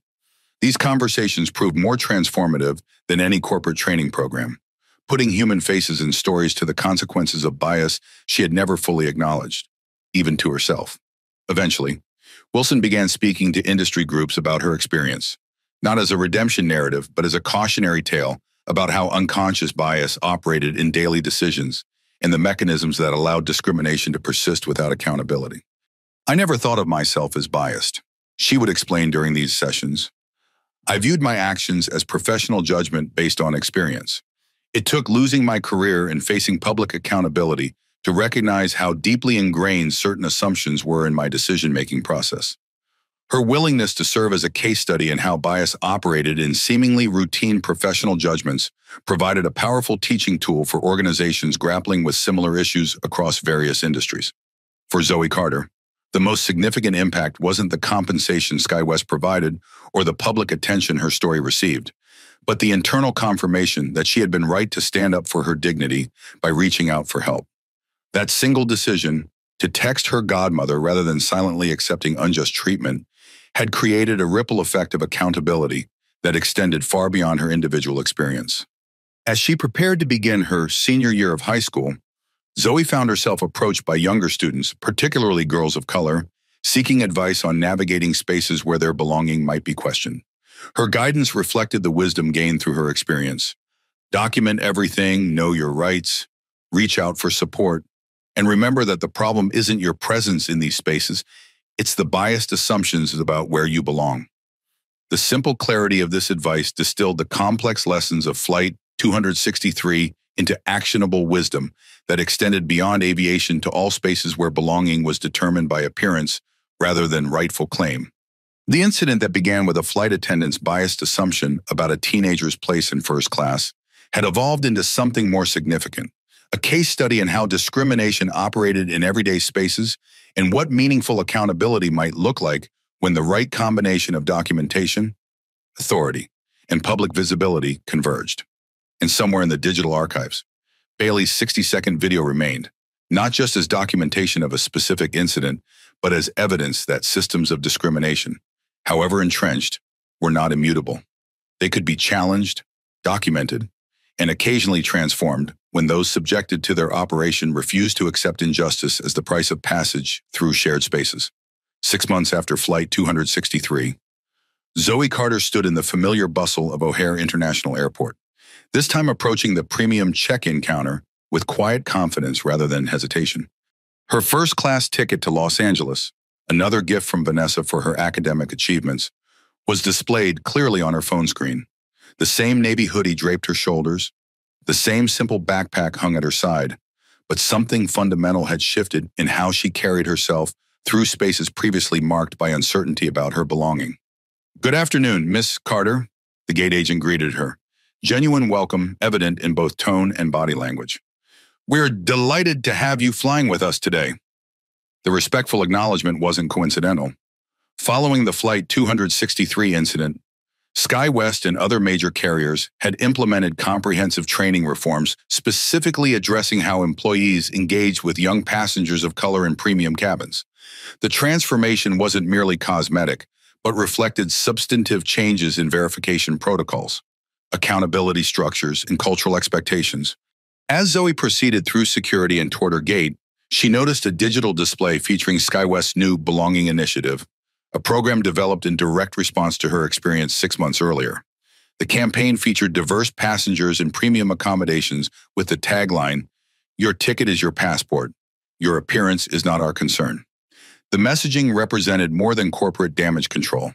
It reflected a fundamental shift in how the airline approached the concept of belonging, moving from unstated assumptions about who looked like a premium passenger toward verification-based protocols that eliminated subjective judgment from seating decisions. Have you ever witnessed a moment of injustice transform into a catalyst for meaningful change?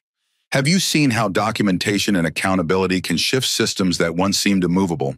Boarding the aircraft, Zoe was greeted by a flight attendant whose welcoming smile held no trace of the scrutiny she had experienced from Heather Wilson. Right this way to first class, Miss Carter. You're in seat 4A today.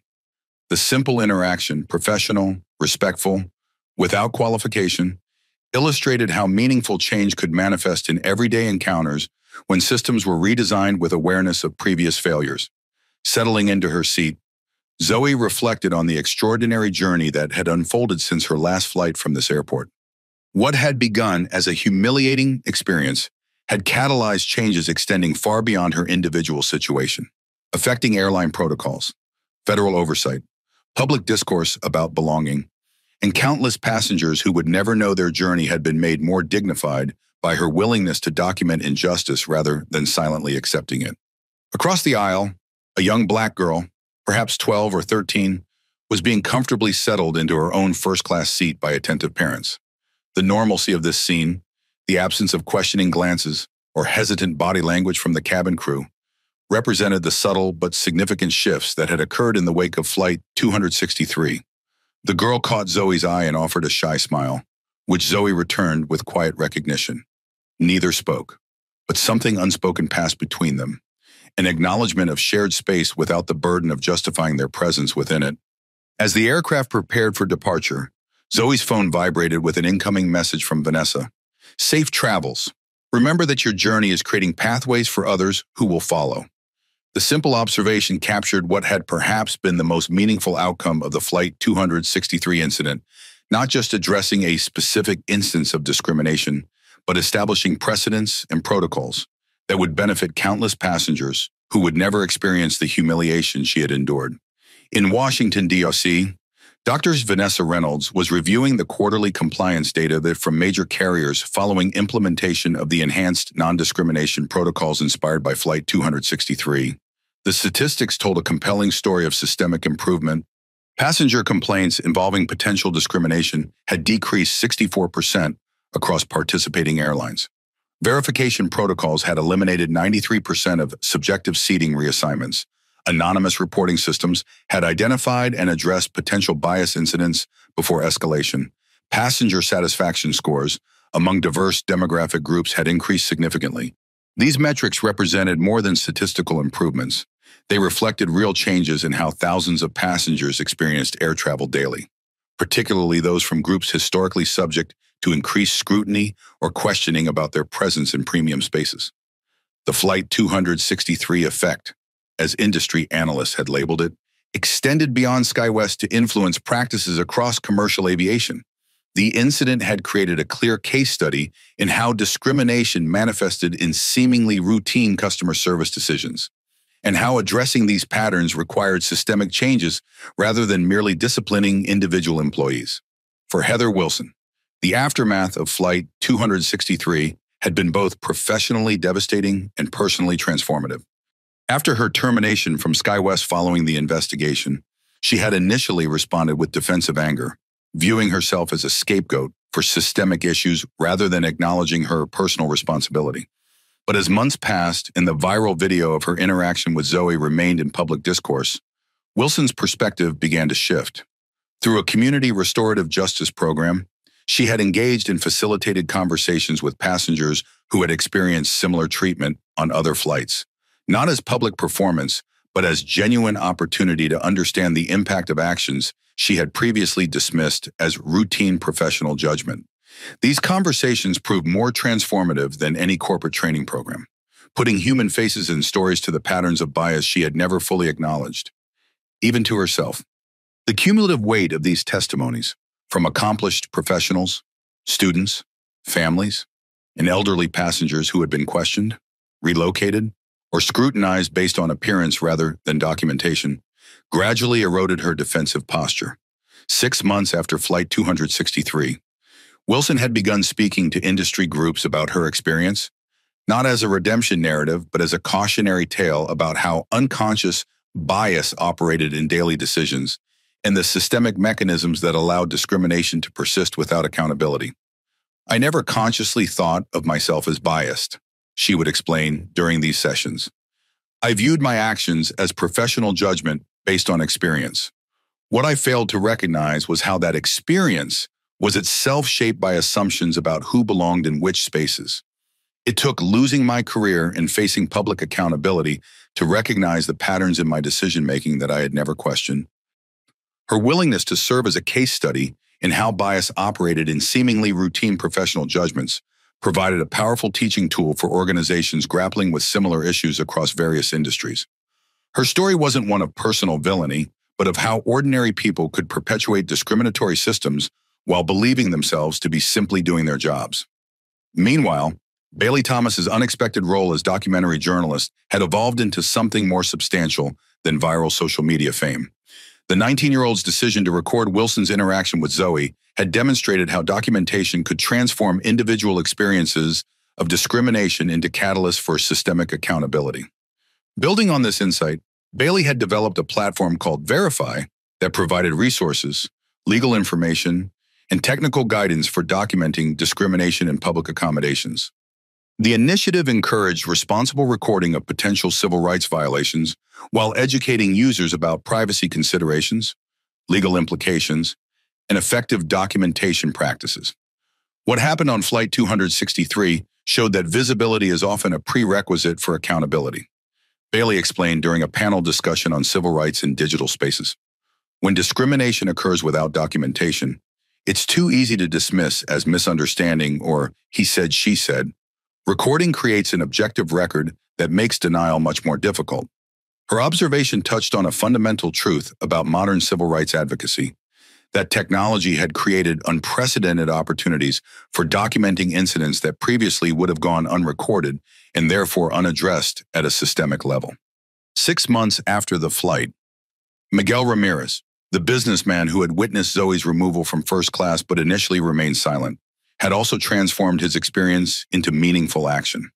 The shame he felt about his passive response had motivated him to develop a bystander intervention training program for corporate travelers, teaching specific techniques for addressing discrimination in travel settings without escalating conflicts. Most people want to do the right thing when they witness injustice, he noted during a business travel conference. But without specific strategies and practice, that good intention often translates to uncomfortable silence.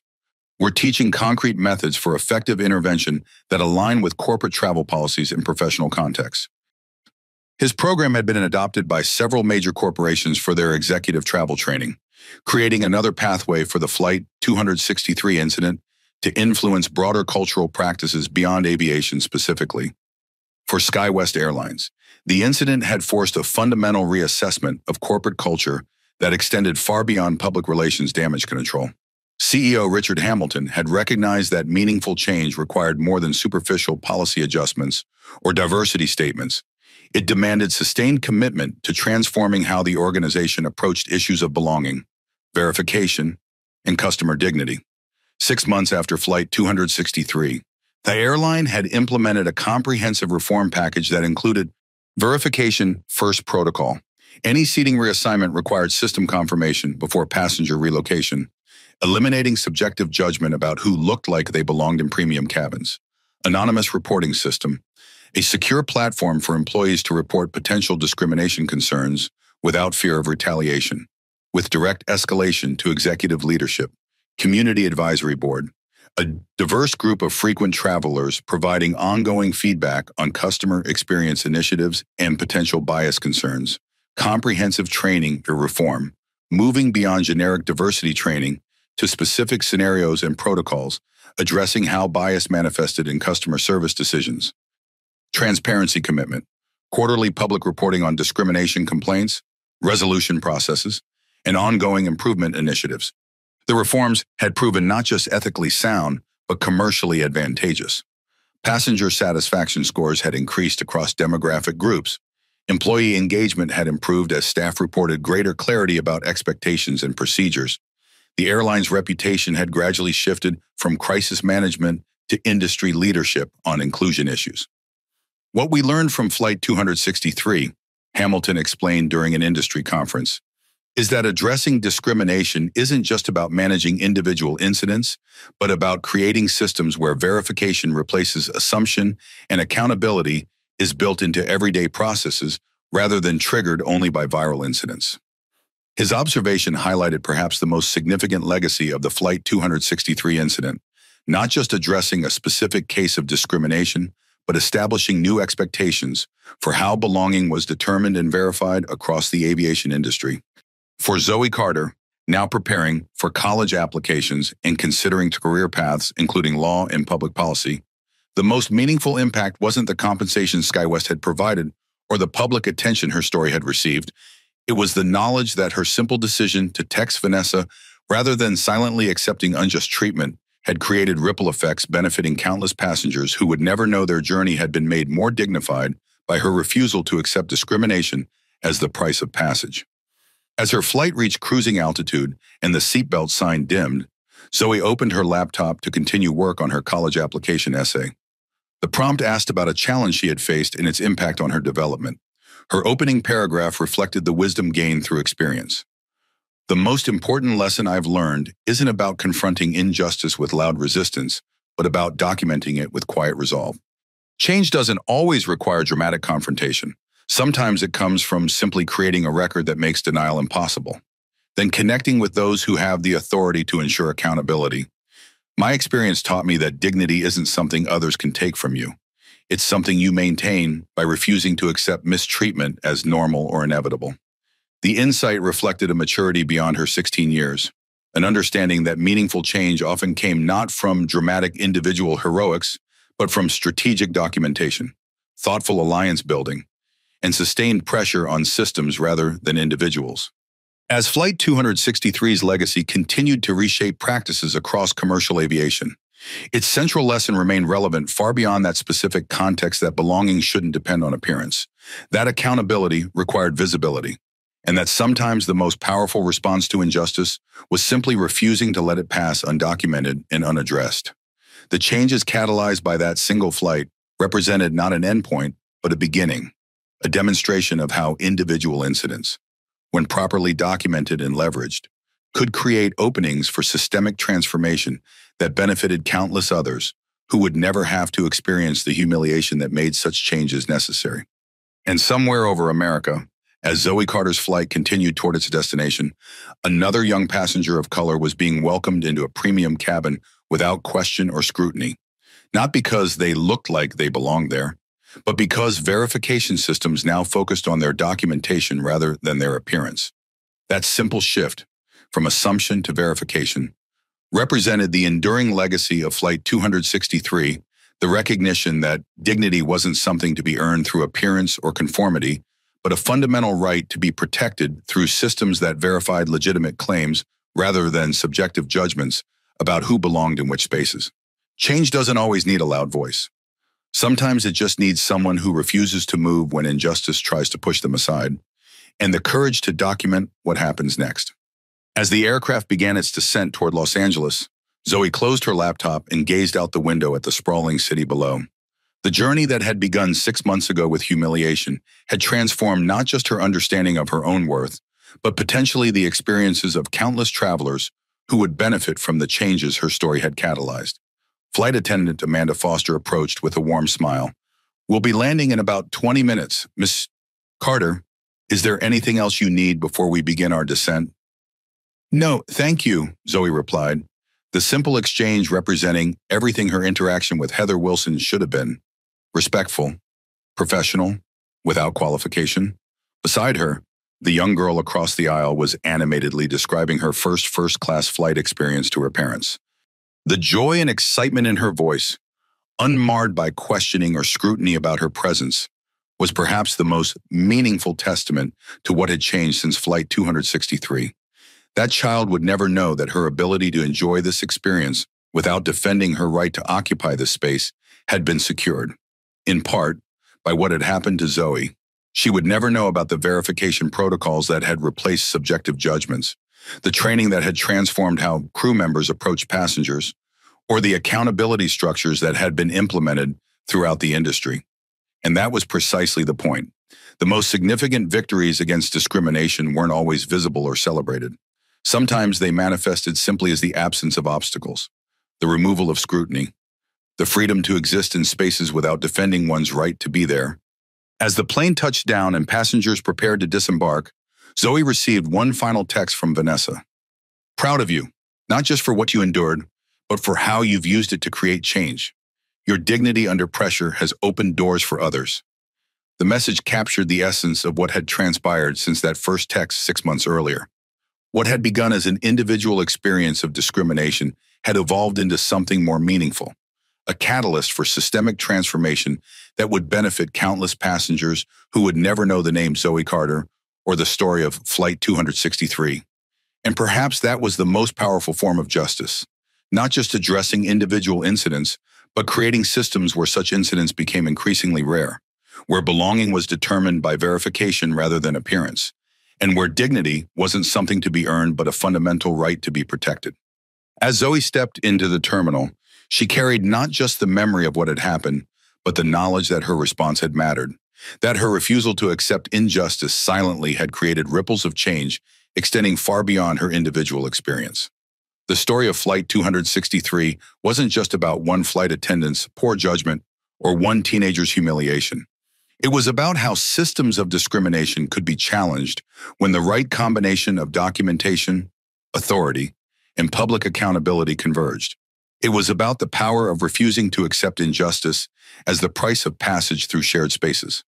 And it was a reminder that sometimes the most effective response to discrimination wasn't loud confrontation but quiet documentation, creating a record that made denial impossible, then connecting with those who had the authority to ensure accountability. That lesson would remain relevant far beyond aviation. In all the spaces where belonging was determined by appearance rather than rightful claim, where assumptions superseded verification, where people were judged not by the validity of their documentation, but by how well they matched preconceived notions of who belonged where. The changes catalyzed by Flight 263 represented not an endpoint, but a beginning, a demonstration of how individual incidents, when properly documented and leveraged, could create openings for systemic transformation that benefited countless others who would never have to experience the humiliation that made such changes necessary. And somewhere in America, as Zoe Carter continued her journey, another young passenger was boarding their first premium flight without questioning glances or demands for additional verification, not because they looked like they belonged there, but because systems had been redesigned to focus on documentation rather than appearance. That shift, from assumption to verification, from subjective judgment to objective confirmation, was perhaps the most meaningful legacy of what had happened on Flight 263. Not just justice for one passenger, but transformation of a system that had allowed such injustices to occur routinely without accountability. Change doesn't always require dramatic confrontation. Sometimes it comes from simply creating a record that makes denial impossible, then connecting with those who have the power to ensure accountability. Sometimes the most powerful response to discrimination is refusing to let it pass undocumented and unaddressed. And that's a lesson worth carrying into every space where belonging is contested, where presence is questioned, where dignity is challenged based on appearance rather than legitimate right. Did this story resonate with you? Have you witnessed or experienced similar situations where someone's right to occupy a space was questioned based solely on appearance? We want to hear your story. Share your experiences in the comments below. Your voice matters in this ongoing conversation about dignity, belonging, and accountability. Hit that subscribe button to join our community and never miss another Blacktail story that shines a light on experiences that too often go undocumented. Share this video with someone who needs to understand how discrimination operates in everyday spaces and how documentation and accountability can transform these experiences from individual humiliations into catalysts for systemic change. Remember, your dignity isn't something others can take from you. It's something you maintain by refusing to accept mistreatment as normal or inevitable. And sometimes the most powerful response to injustice is simply creating a record that makes denial impossible. Join us next week for another powerful story of resilience, accountability, and transformation. Together, we're creating a world where belonging isn't determined by appearance, but verified through legitimate documentation, one story at a time.